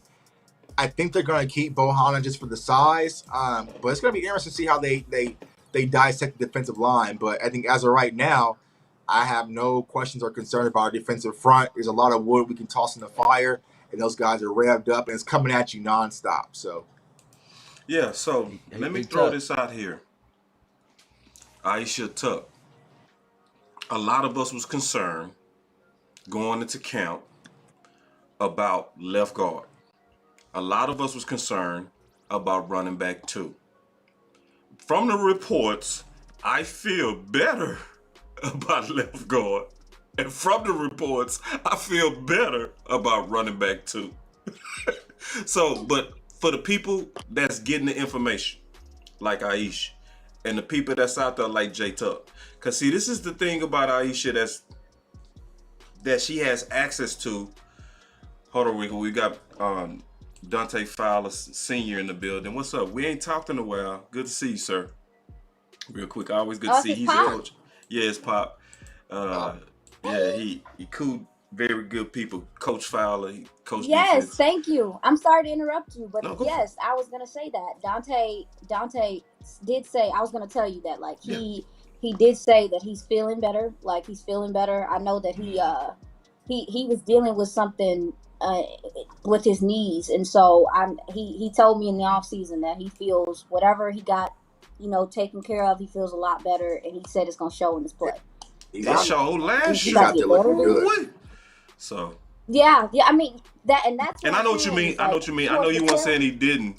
I just like Fowler, man. I just love him. No, yeah. I love Fowler, man. Yeah, nice. Savage. Yeah, he's a savage. I love that. But go ahead, Iisha. You was cooking. You had some more on that? No. You were talking about the guard spot and the running back 2 spot. Man, listen, when it comes to the running back room, a lot of people I've been seeing have like this panic of like, especially with the Rojo thing. And and honestly, this is my thing, right? Mm-hmm. There's so many teams that are winning with the running back committee thing. Why the hell can't we? Why can't we? Why are we the team that has to have like, oh no, this is the lead back? Like, why does everybody have this mentality?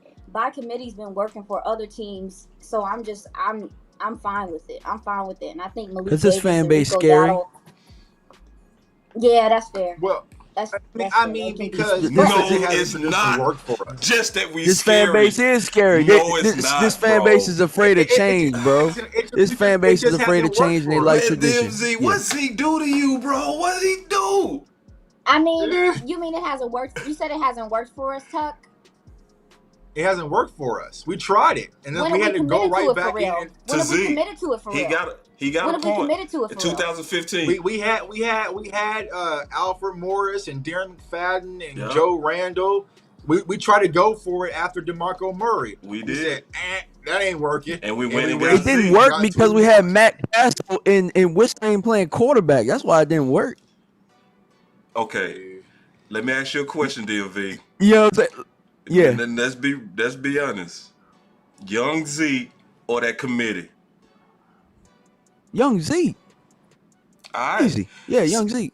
All right. But we don't got young Zeke right now. So, we ain't got that. Like, you know what I'm saying? No.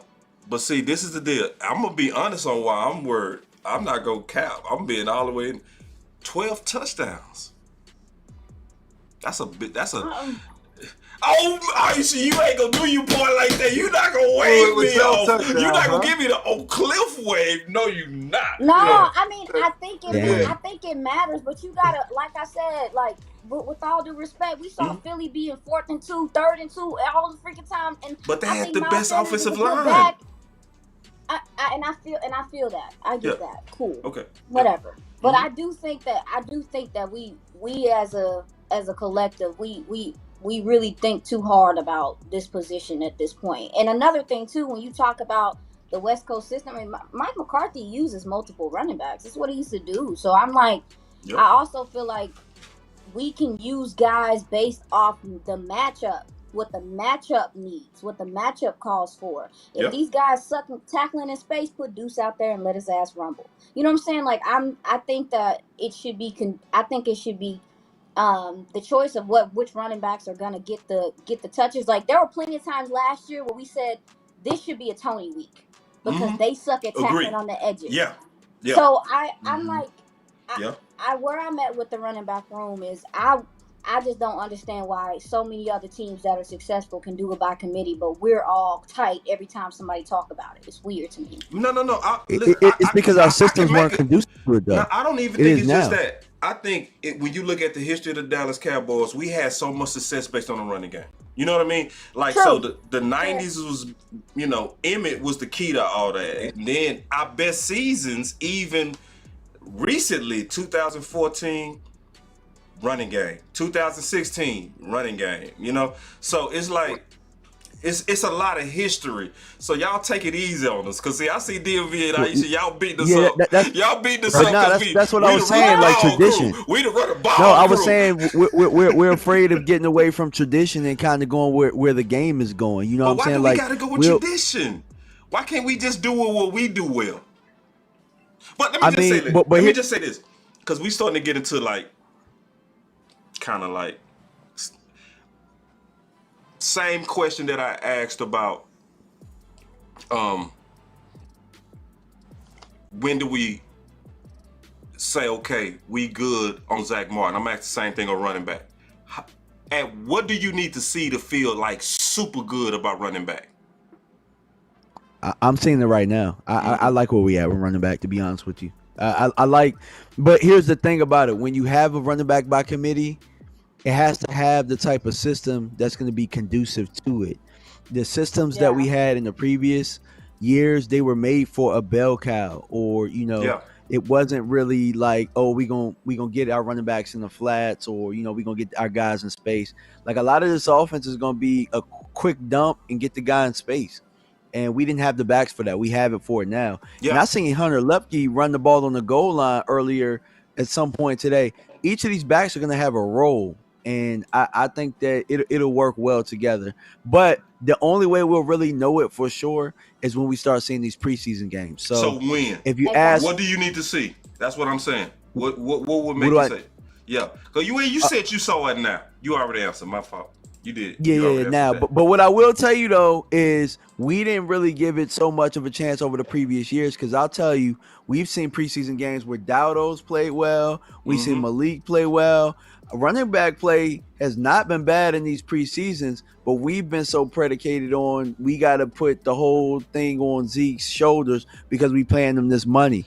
Now we don't have that pressure, and whoever's the hot hand is, that's who we're gonna go with. What you think, Tuck? For me personally, I need to see the return. I need to see the return of Zach Martin first. And the reason why is because I'm not trying to go into the season with the whole Zach Martin, and also a whole with who's going to be your pass pro running back. Because there's been instances with these pressures. We talked about how phenomenal. I'm going to cheat real quick. Let's assume he just came back. All right, cool. Zach Martin's back. All right, Zach Martin's back. Then I feel a lot more better, right? But still, there's still a lot to be desired when it comes to pass pro. Tony Pollard isn't that guy. Malik Davis is very green. Deuce Vaughn doesn't have the capacity. Roe Jones suspended for 2 games as of right now. And then Hunter Lupke, tell them what their role is. And so, I just feel like the way the Cowboys traditionally with their offense has been, especially go back to last year, even though things are going to change slightly, to be able to pick up a blitzer, like who would you feel comfortable with, picking up a Micah Parsons coming through the A-gap? Who can take on that responsibility? So, I think that people don't understand the value of Zeke. Granted, the burst wasn't there, but you get 12 touchdowns. You got the pass pro, a sure pass pro who's extension of your offensive line. Like, those things aren't easily going to be replaced. I don't care how people try to spin it. So that's my 2 biggest concerns, because I feel like the veteran guy that you have back there in Ronald Jones, he's still kind of a huge question mark.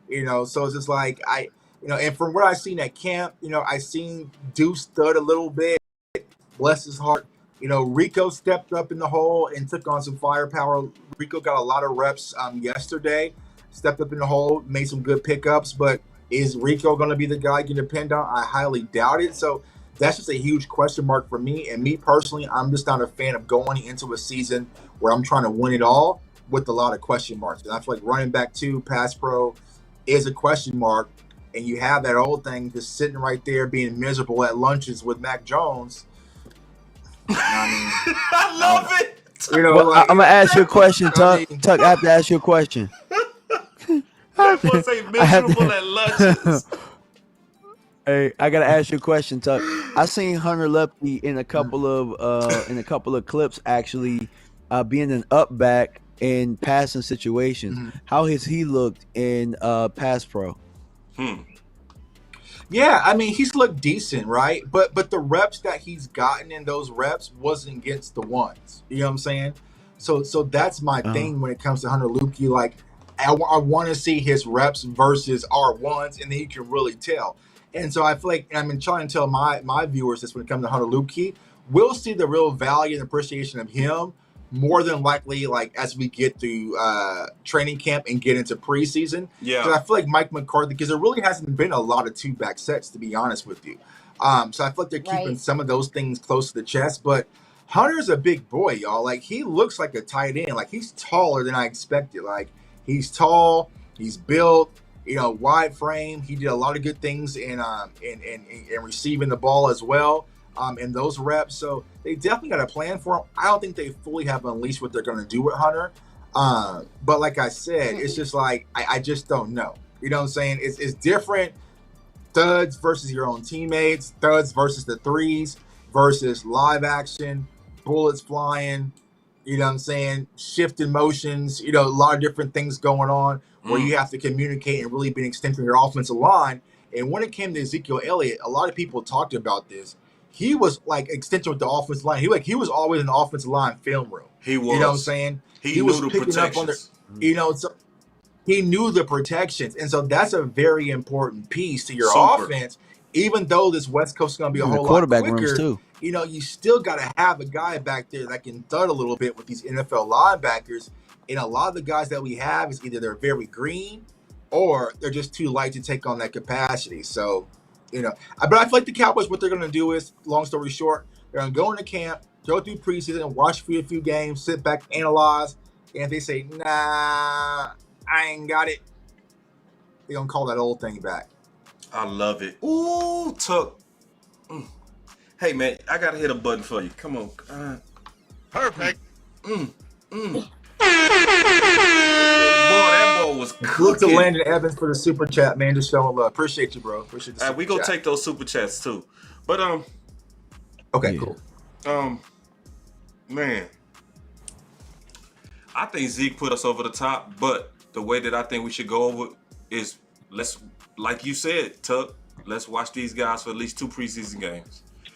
Then let's just do some side by side, because I believe Zeke, especially with what it looks like we gonna have a hold on real quick. I gotta take an abrupt stop because something is way out of order and we gotta fix this real quick. It's something it's order in the court. Order in the court. Not no So AI. Alan Walker said, okay. Get them lights up. Hold on real quick. And this is a Philly fan, y'all. Oh wow. Cowboy Nation, listen, y'all. Alan Walker's a Philly fan who is lecturing to us about not having enough lights. Come on. Right. Come on. Right. San Fran fans come into this show and we like just the it's not even about the Cowboys. They like the vibe. They just like us talking ball. Right. We can't let outsiders like Allen, who's supposed to hate us, beat us to the like button on our team. Can we just, But I do understand, and I say the same thing, everything. I know what happened with a lot of y'all. Just being honest, this panel is cooking. It's cooking. So we'll forget. So that's your reminder. Hit that button. But let me go back real quick and Zeke. I mean, you said something the other day, Tuck, that I've been sleeping on. With the way that we've been seeing Dak and them go vertical, you would have to soften your boxes. You raised the hell of 5 point. Right. And what would Zeke do on real soft boxes? like he would hurt teams. Right. So it's like, right. I see the vision of what Zeke could be. You also have a guy that you really don't have to, you know, we bringing you in here for passing downs because we in a passing situation, so we'll go with Hunter. You don't know what you're doing with Zeke back there. You can run the ball. He can come up and block. That's what a 3-down back was, you know? So, but I do want to see about 2 games. And I think everybody should get their cups out, measure the Kool-Aid, and then drink. And I mean it. Just like I said, get your cups out after you see it, measure it, and then drink. It's a big thing for Boss Cowboy to actually say publicly that he drunk Kool-Aid. Listen, I do not drink Kool-Aid without first measuring. So my measurement is going to be after preseason game 2. That's going to be my final measurement on this matter. So I like that. I like that. Is I like that fair, DMV? Am I being fair on that, big dog? Yeah, and I wanted to let y'all know, like, when I say I'm good right now, it means like I wanna see what these guys can do without that pressure or without that looming over them. Yes. Like Tony Pollard does deserve the opportunity to be the lead guy without Zeke being here. You know what I'm saying? So I'm okay right now with where we are. If it don't look good, you know what I'm saying? Call the whole thing back like Tuck said. Yeah. So we go wait and see. Yeah, I want to say also too, during minicamp, when we did our when Mike McCarthy did his presser, I didn't see anybody really mention it, but I was like, oh, that sounds important. He said that the running back room has been obsessing about pass pro, like it's something that they've been studying. So I'm since you guys brought it up, I'm gonna try to find out if they have been working with the offensive line coaching at all, what's going on there. But as far as the pass pro thing, I said it before, I'll say it again, I really do think, to your point, Tuck, Hunter Lipke is very green.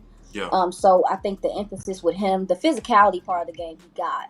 So I think really what it is going to be is getting him up to speed. Yeah, to be getting him up to speed with the protections. But I definitely feel like the little bit I saw from him at minicamp, his awareness is good.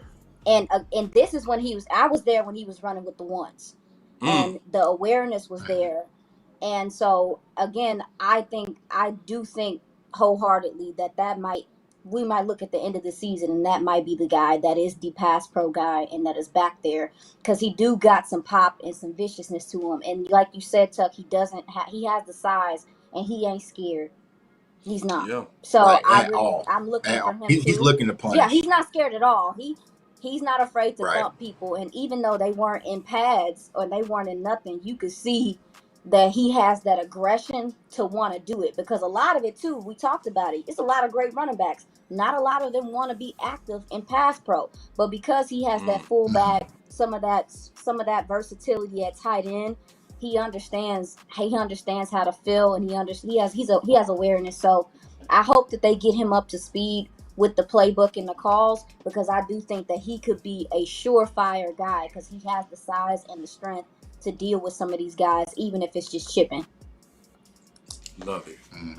Hey, can we tag team these super chats real quick and then get into the final word? Yeah. All right. So real quick, go ahead, Tuck. You have one? Oh, I just got mine. My guy Landon Evans for super chat that says show love to the content. Appreciate you. Let's see, let me scroll through all these comments here, and then my guy Skeptical Cowboys fan said Chad's Green Part 2 without Martin. So appreciate all the support, man. All the likes, all the comments, man. CFO game. Appreciate y'all. Going too far with that would be done. Hold on, real quick. Yeah. Hold on. Oh my goodness. The church is acting up. So we got over 400 people with only 261 likes. What Tuck do to y'all? What did Iisha do to y'all? Like what? I'm dusty. Like what did DMV? Because or is it me? Like, so I put it like this. I apologize for whatever I did. I probably did it. It was Zach Martin. It probably was me. It was me telling Jerry to shut his ass up. Shut your ass up. But that's just one. That's just bad. Say, listen, man. Jerry gonna have your channel cut off. I know. My bad. He gonna cut that water. He gonna cut my water off. I know that is Iisha's boss. DMV, what are you doing? Yeah, come on, man. What are you doing? Like, come on. We don't want to bring no heat on Iisha, dog. Right. No, we tripping. But real quick though, they about to snatch Aisha's whole notepad tomorrow, man. But yeah, with a pen, and give me that pen too. Give me that damn pen. The notepad. It's a wrap. Yeah, Right, my so bad, the rap. Aisha. You know how I feel about bosses right now, man. I'm on one. Don't. Oh, okay. I'm That's sorry, real. Jerry. He keeping I'm it sorry, real. Jerry. He keeping it real. See, and I feel you. Sometimes bosses do that to us. That's real talk. Say, but real quick, I go into these super chats now. When I go to this, I can't see new ones that's coming in. So if you send a super chat in and I don't see it, it's because I'm taking these ones that's here now. So I'm not trying to steal your money. I just letting y'all know. So first of all, we got a real good one. My boy One Handed Bandit said it's only 156 likes with 300 people. So we now have over 400 and it still need to be better. So appreciate that, One Handed. Then Q Dog said, if Mike want his job, talk to Jerry, pay Zach. Oh, okay. Now? Sure. Yeah. So I say we got some time on that. I'm not. Yeah. I told y'all I'm game 3. So Yeah. Iisha hated that. She's like, boy, you crazy. So anyway. I don't want to see it. I And don't I want to see feel it. I Right. don't. That's too close. Pay him. So if we It's 2-0, big a deal. so y'all gonna get me back fighting. I ain't gonna even get back to fight. All right, so Q Dog with another super. He said this is bigger than Zach. He is Micah comment that would be the largest defensive contract ever. Paying Law and Zeke. Yeah. See, he said due to holdouts hurt long term. He got a point. He got a point. All right, so we got another super chat. Q Dog, another one. He said tight end to Michael's side with an RPO, aka Philly kill speed. Oh, he was talking about how to stop Michael. When we was talking about Michael killing everybody. We should practice some of that though, because he's gonna have to see it. Right. Yeah. You know? Yeah. And then he gave another super chat, man. Go ahead, Iisha, go ahead. Oh no, I was about to say, if y'all think that y'all gonna try that same stuff on Micah this year, and you ain't heard him talking and how he acting, good luck. Right. Agree. Right. He gonna blow that whole thing up. Yeah, Mike is getting Yeah, that's ready to what I'm eat, saying. man. Good luck. Good luck. Yeah. He gonna tackle both the running back and the quarterback at the same time. The way he's moving. Yeah, and see, this is the thing I like about Micah. And somebody asked me today at the barbershop, they was like, should he just play defensive end? I said, hell no, man. I like Micah moving around. No. It just causes so much chaos. Right. Like, the offensive lineman counts are off. You create so many one-on-ones. Just moving them around is gonna cause more disruption. So Yeah, it makes everybody better. It makes everybody better when you do that. And you can't. It does. And if you know what side he's on, you know which side you're gonna throw to get it out quick. Like when you don't know where he is, you gotta account for, oh damn, if I hang this ball over here, Diggs is gonna pick that thing off. You know what I'm saying? So yeah, it just makes it better. I got this in my last super chat. My boy Wee Woo said Hurts is the highest paid running back in NFL history. Y'all leave him alone.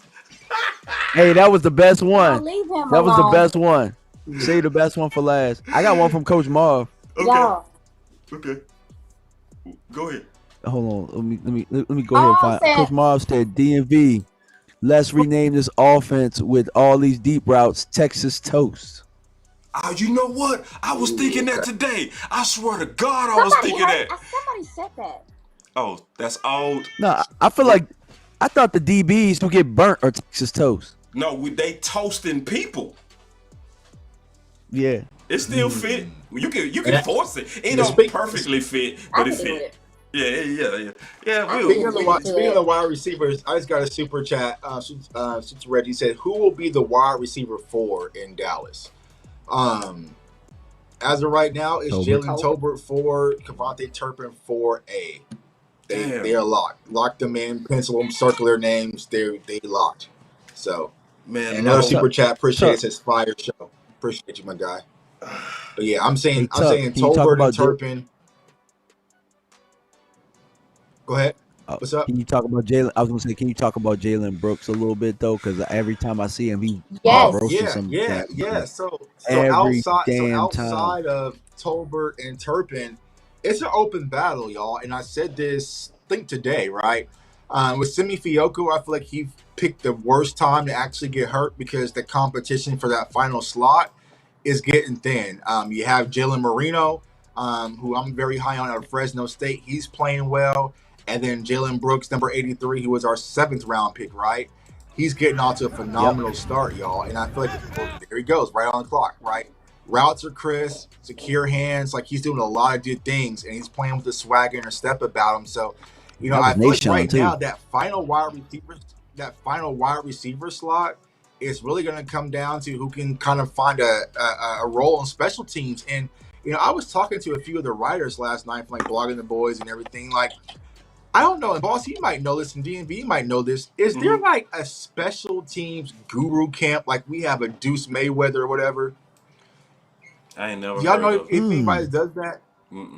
Because I'm thinking if No, I'm an but- agent and I have a guy who's on the cusp as like a 6th or 7th round guy, I'm training you to how to do special teams. A lot of these guys, they probably never played special teams ever in their life before. I know a guy, but he doesn't advertise it like that though. I do know a guy. Okay. Oh yeah. Yeah. And Jalen Yeah, because I was Jalen, watching that's actually special teams rep, and I was watching special teams reps yesterday, and like Hunter Lupke was doing it, right? And he was very unnatural, you know, kind of doing it until Bones just told him to go down there and just blow stuff up. And we did that, like, you know what I'm saying? So it's like, I don't think a lot of these guys on the cusp have been coached to do special teams, depending on what's their slot, but that's going to be your easiest key to get on the NFL roster, right? So, you know, I feel like when it comes to Simi, Jalen Croper, Jalen Brooks, and also Dennis Houston had a decent day yesterday. It's going to be ever who can contribute to special teams. But as far as wide receiver 4 and 5, that's Tolbert and Turpin. And now it's going to be open range because, you know, honestly, it's been day to day. And honestly, if you look at Croper and Brooks, Simi hasn't had quite the day yet compared to those two. So it'll be interesting to see how the Cowboys handle it. But that's a 7th round pick and an undrafted guy versus what Simi was a 5th round pick, 4th round pick, something like that. Compared to that, but that spot's going to be open for competition. And right now, I really don't know who got the lead. Well, I would like to say that on the draft show when we talked to Jalen Brooks, he is a special team specialist. Like he's played special teams, and that's actually where he thrives. And he talked about that. Like he's willing to do it. He's not. So to your point, that was one of the things. Like if you go scout him, if you go look up some of the stuff about him, that was one of the reasons why I think they even picked him because he has when we talked to him on the phone. If you guys have time to go back and listen to his audio. His special teams, he's a specialist. Like he's considered a specialist. So that, to your point, that's something that he did in college. I don't obviously it's NFL, but yeah, that's a hell of a nugget too. Hell of a nugget. Oh yeah. And she got that from a notebook. Yeah, I in a did. notebook. I had to. Boss, they said Law's trying to get involved. Boss, they said Law's trying to get in. Law in. I would have to send him a new link. But we were just finna finish. Cool. Let me hold on. Okay, cool. Yeah, because we were just finna finish, bro. All right, cool. But yeah, yeah, sorry about that, Law, like, bro. Because as y'all can see, like I had to, you know, do a whole new setup for everybody. Yeah. So that's what happened, Law. Aisha got lost spot. Yeah, got the lost spot. Little Iisha Law. Don't say that, man. Don't say that, man. Man, you can't do that to my dog, bro. No, bro. Nah, it's my fault, Law. I should have already had a backup plan. Producer error. My fault. Yeah, because you know, Law, that's King Law, bro. That's 100K. That's King Law, man. Law. That's the real good dude, man. So now we finna get into our and Coach Marr had another super chat, boss. He said he sees more 3-4 in this defense. Yeah, he said that yesterday. I feel like I feel like since Dan Quinn's been here, we have the 3-4 ingredients, but I just don't think he's gonna play it. So I see 5-2 again, but I think we'll see though. Yeah. That's a good assumption though. When you look at when you look at what they're trying to do with LVE and all that kind of stuff. Yeah. Oh yeah. So LVE's been getting a lot of pass rush reps and extra practice too on the side as well with LVE. Yeah, that's where I can see where that 3-4 makes sense.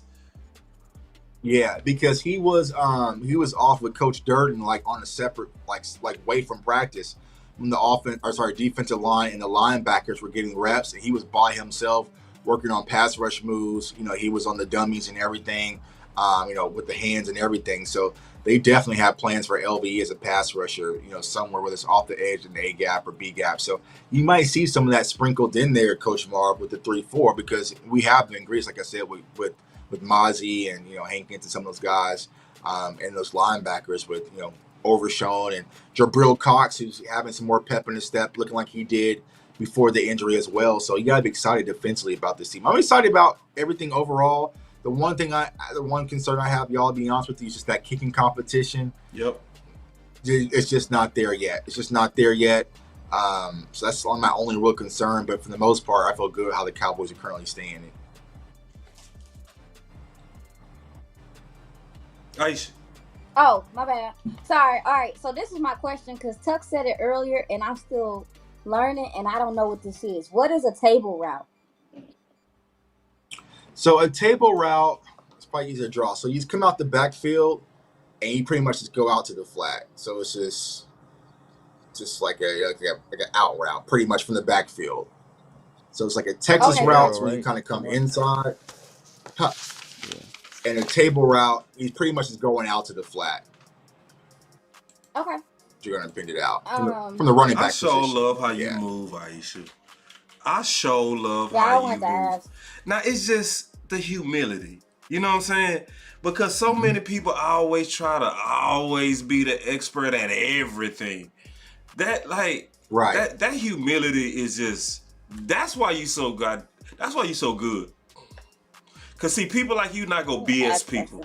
You know what I mean? If they don't know, they tell you. But when you know, you go. So, now I just love it. I just like to see you work. That's dope. You know what I mean? And it's also rare. It's rare. It's rare to see people, just, hey, it's so sponge-ish. So I'm trying to learn. Yeah. Baby. That's for everybody. Baby. Ask questions to learn. I do it all the time. I'll be bugging people like crazy. Yeah. Like some of my friends, I had a good friend who played college ball, played quarterback. I remember texting him all the time. And what's going on here? What's this relay, bro? Like, I'm like, just come on the show with me. You know what I'm saying? But I'm gonna get this information one way or another about you, dog. So So stay inquisitive, stay learning the game, man. It's only gonna help you overall. Once you have a better understanding, completely just opens up the game to a new level. So yeah, and I'm gonna say this, man. I'm also jump on a humility train. And I'm gonna put this in my final word. I'm gonna start the final word right now. Boy, this panel is smart. Damn. Like, this show right here, this is high level, man. Like, in my opinion, just, I'm so used to working with my boy Law, Big Game James and the OC. I respect them greatly in their minds. I'm being all the way honest as the producer. Not having any of them and we haven't all flowed together, I was a little bit concerned about the chemistry of how we was gonna flow. We didn't miss no beat at all, bro. It's just the knowledge, the back and forth, being able to go off script, but very good back and forth debates. Man, high level final word, and I just appreciate it. And I just thank you, DMV. Obviously, man, being just honest and blunt all the time, ready to fight for your ideas. Yeah, always. That's what I love about you. You got a quiet spirit, but you're a fighter, and I love it, man. You just go, When you believe in something, you go fight for it, and I love it. You are what independence perfectly looks like. Iisha, thank you for being a pioneer. You are Jackie Robinson to us. You are. We don't get a chance unless you perform, and you doing more than perform. You know, you was a rookie last year. I mean what I say. DMV, don't get mad. You took this wrong last time. Loading. Yeah, DMV was like, "What do you mean she's bland?" I'm like, "No, I don't mean bland like that. I'm talking about Bland, the player, a rookie that just killed it." And so, just thank you for all that you do. Good luck, and we will have you back when we can. Thank you for blessing us with your knowledge and just going from a fire show this morning to a fire show this evening and just spreading the knowledge to the community, man. Greatly appreciate you. Greatly. And Tuck, Of course. my God.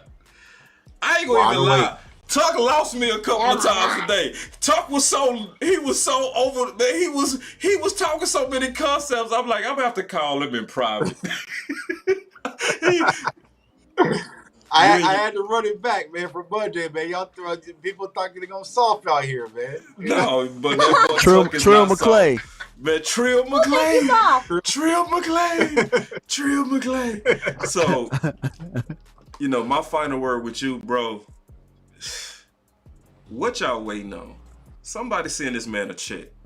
This man got it. Yeah. I'm dead ass serious. Somebody send this man got it. Networks, professional, articulate, like diligent, hardworking. I had to kick him out the other day. Didn't I, Iisha? I'm like, bro, are you all right? His eyes was bloodshot red. Oh, boss, let's go. Let's go. I'm like, bro, you been up since 2 a.m. Boss, let's go. I'm like, bro, I'm feeling sorry. Boss, I'm rocking. So my final word is I just love to see what's happening in the community where we call ourselves new media. We not saying we better than anybody. We just a different form of, you know, talking about the Cowboys. And you mixing that with Iisha, who's a part of what we'll call old media. But all of us work together. That's the beauty. That's the beautiful part of what we're seeing more and more now, where we depend on Iisha, and then we'll report on what she say. But then they also starting to go full circle with what we saying, and I just love it. I just love what's happening in the Dallas Cowboys community, and I actually think this is also one of the keys to winning the championship, where a lot of us is putting ideas out there that's gonna help win. So my final word is, man, shout out to everybody that's out there working. And lastly, this is my last shout out. Shout out to all the supporters. I got a shirt from one of my homies. He bought this for me. Yeah. Yeah. So just the love. I got a hat. These are like, look how now the OC dropped off the wrong hat, but I got my own personal hat. And look at this. And this is just supporters. Look at this. Look. Hold on. Just goddamn. Can I show the shit? Hold on. Yeah. I don't drink no Kool-Aid. Look at that. Just say it's just the support, just the love. I'm gonna be rocking this soon too, man. So my final word is, man, I love y'all, man. Let's keep pushing these ideas to help us win a championship.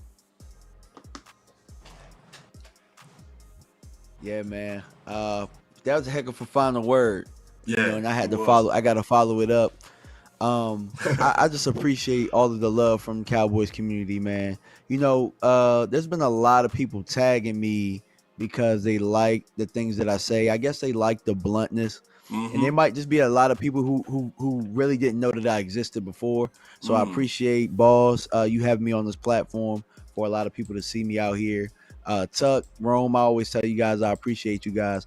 Iisha, I appreciate you a lot because, you know, often, you know, we talk, but, you know, we met in Vegas and, you know, we like, you know what I'm saying, peanut butter and jelly. You my dog.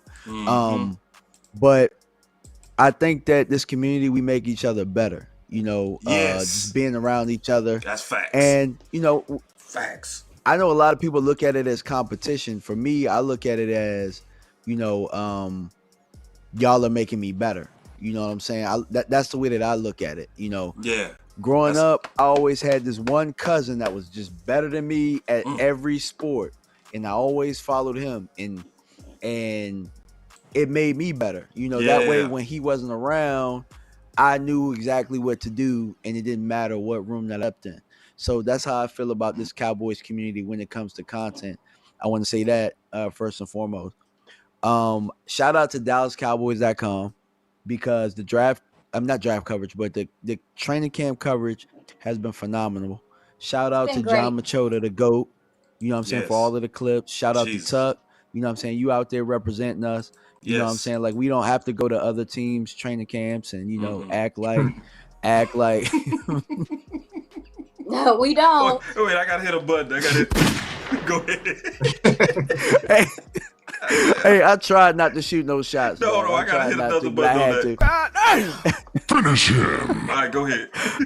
I couldn't even finish that point. But, yeah, man, I appreciate all of the coverage that everybody's out there giving us right now, all of the info. It's keeping me, aware of what's going on, and I'm able to kind of piece things from where I've been. And lastly, even though, I said, shut your ass up, Jerry, I say that with love. Ain't no way to say that with love, dog. No, look. That's how some of me and my closest friends talk. You know what I'm saying? Like, hell, I had one of my homeboys tell me shut my ass up this morning talking about the Cowboys because I said Micah Parsons is on another level and they want to hear it. So, you know what I'm saying? Like, when I say shut your ass up, I say it with love. You know what I'm saying? But you tried, bro. You tried, bro. Yeah, you tried to clean it up. You tried, but nah, bro. we appreciate the friend. Good attempt, though. Good attempt. Yeah. Super chat from Coach Boss. He said, "Boss, I want a hat. Come on, boss. Hey, this was a gift, Coach. Like, I didn't buy that." So, yeah. Whoever made these hats, man. Listen, I tell you what, y'all need to let us know who made these hats so we can push it. You know what I mean? We can push these out there because obviously people love these hats. But you want to finish? Was you finished, Big Dog, on your fighter work? Oh yeah, I'm definitely finished, dog. I'm finished. Before I put my foot in my mouth and tell somebody else shut their ass up. Hold on, real quick before you go to Patrice is the one. That's right. Yes, Patrice. Hold on, real quick. For those who want them hats, hit up Patrice. And Patrice, I definitely need one. I look good in one of them hats, man. Patrice, also, by the way, Patrice, because you making some sales from this channel. I ain't sitting down for anything. But what I want to say, man, this Cowboys community is special. And seeing it firsthand, being here at camp, all the great coverage from the .com to the writers to the radio to the content creators is cool and unique to see us all in one spot and sharing ideas and coming together for one team, right? And we just all putting our ideas together. I went to dinner last night, not the Nobu. Jerry invited me to Nobu. You know what I'm saying? Yet. But not yet. I went out there. Not yet. But went out to dinner with a few of the writers, man, just putting some of our ideas and just the respect that is shown across different media outlets because it takes all of us. Like, we are really all not new media. This isn't a final word thing, man. We all live, breathe this thing of new media. From the bloggers to the writers to the radio. New media. Yeah, I am new media, bro. So it's like, that's what it's really about. It's a different thought process from what's being fed to our community. We don't do that because we have your best effort. We bleed this. It's all about passion. And for me, the rewarding thing isn't, when I go out to camp or go to events, people coming up to me, recognizing me from the shows and the work that we do.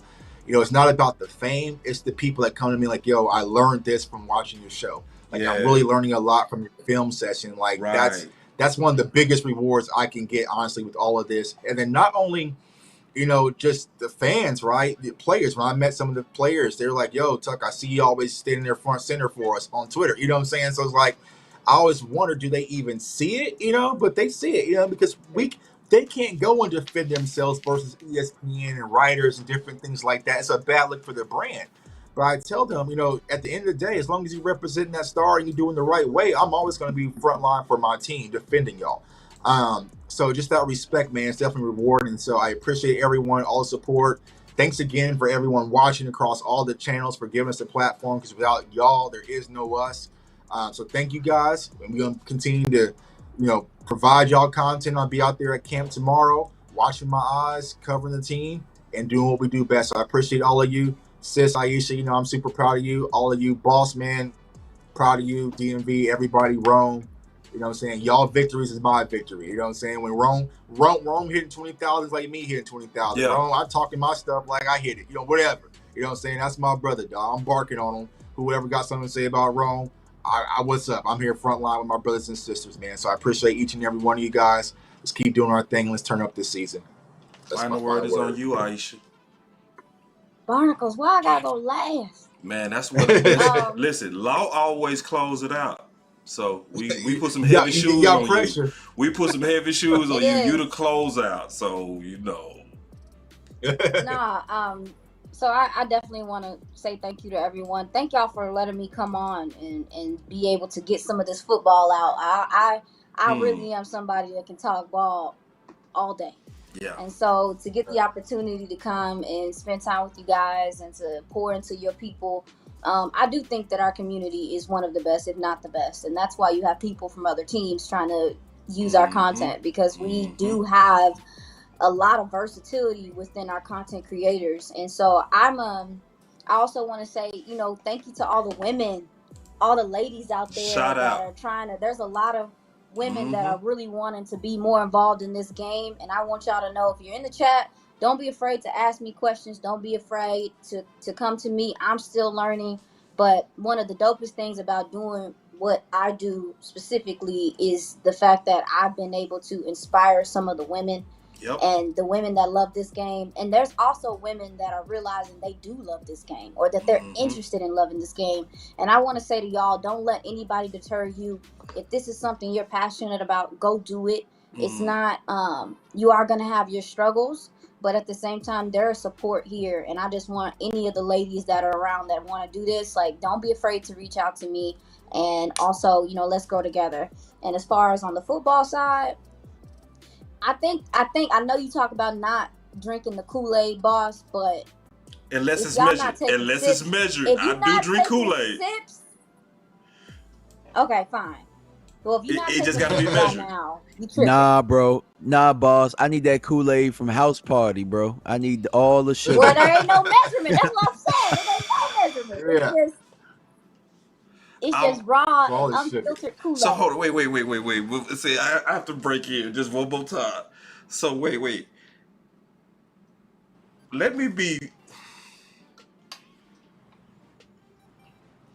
I think by 2 preseason games, Iisha, I'm gonna be officially drunk on Kool-Aid. Cause see, I'm right, Iisha. Before you finish your final word, I'm right there at guaranteeing the Super Bowl. I'm right here. See, that's my level of Kool-Aid. Are you ready for that? Are you really ready for that level of Kool-Aid? I just want to know. And I'm going to put my money on it, too. I'm a bet. I'll tell you my level. I'm already booked for Vegas. Wait.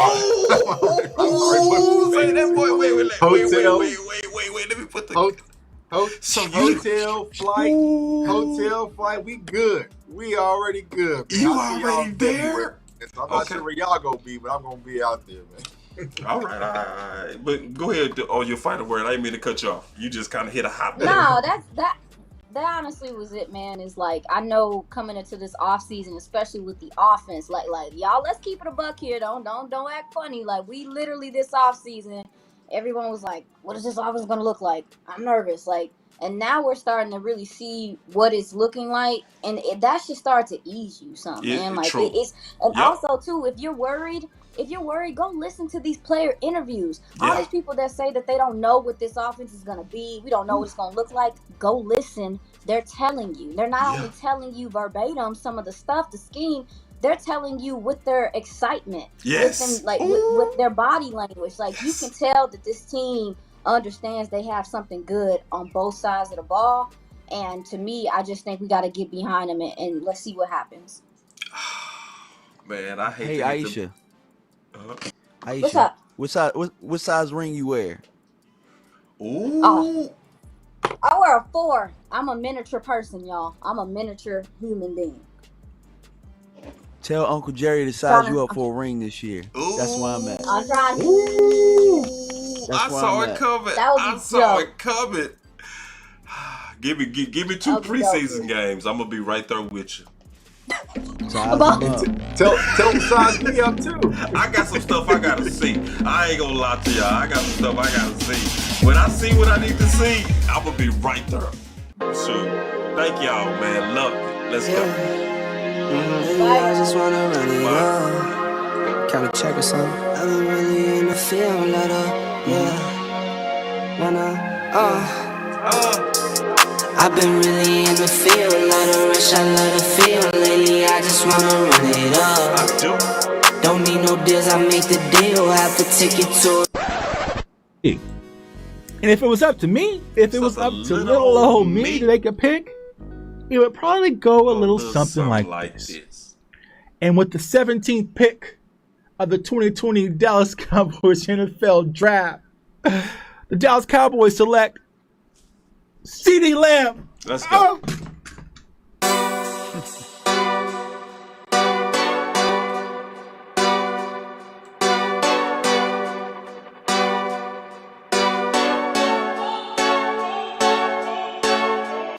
I will move down. That's a dope picture. The smart thing would be to move down, but the Cowboys historically don't. Boss could be a trade down here with Justin. We got to trade. We got to trade. We got to trade. I said this is the place to move We were just sitting here talking Justin Fields. I said it loud and clear. This is the place to move down. Go hard, or go home. Go hard, or go home. Go hard, or go home. Go hard, or go home. Touchdown like the end zone. When the circle turn to my home, can't get me out of my zone. Go hard, or go home. Go I love Parsons as a rush defensive end, right? If you draft him and you put him on the end, turn him into another DeMarcus Ware. Let him rush the quarterback, get upfield, and create damage to the other opposing offense. We got the pick. Man, here it is. We got the pick. Yeah, this gotta be Parsons. Like, Parsons the best player available. Go home. Let's go. Yeah, these championship rings on my hands now. In my head, I'm top 10, yeah, that's hands down. You a squad, now you're looking man down. Funny how foes turn to friends now. So the Cowboys just selected Jake Ferguson with pick 129. Hey, I'm good. I love the pick. I love the player. I know that a lot of people will say that this is probably a reach. This is about where I had Jake Ferguson. Really solid player from Wisconsin. He can do all of it. He can block. He can run routes. He can actually make people miss in the open field. Have a race car like a Atari now. Filling up, I need product again. Treat the business like a playground, might slide on you. Do me wrong, might slide on you. Do a backflip, cause I'm mad rich. I'm the definition of what that is. Go hard. Let's go. Go home. Go hard. Let's go. Go home. Go hard. Let's go. Go home. Go hard. Go home. Touchdown like the end zone.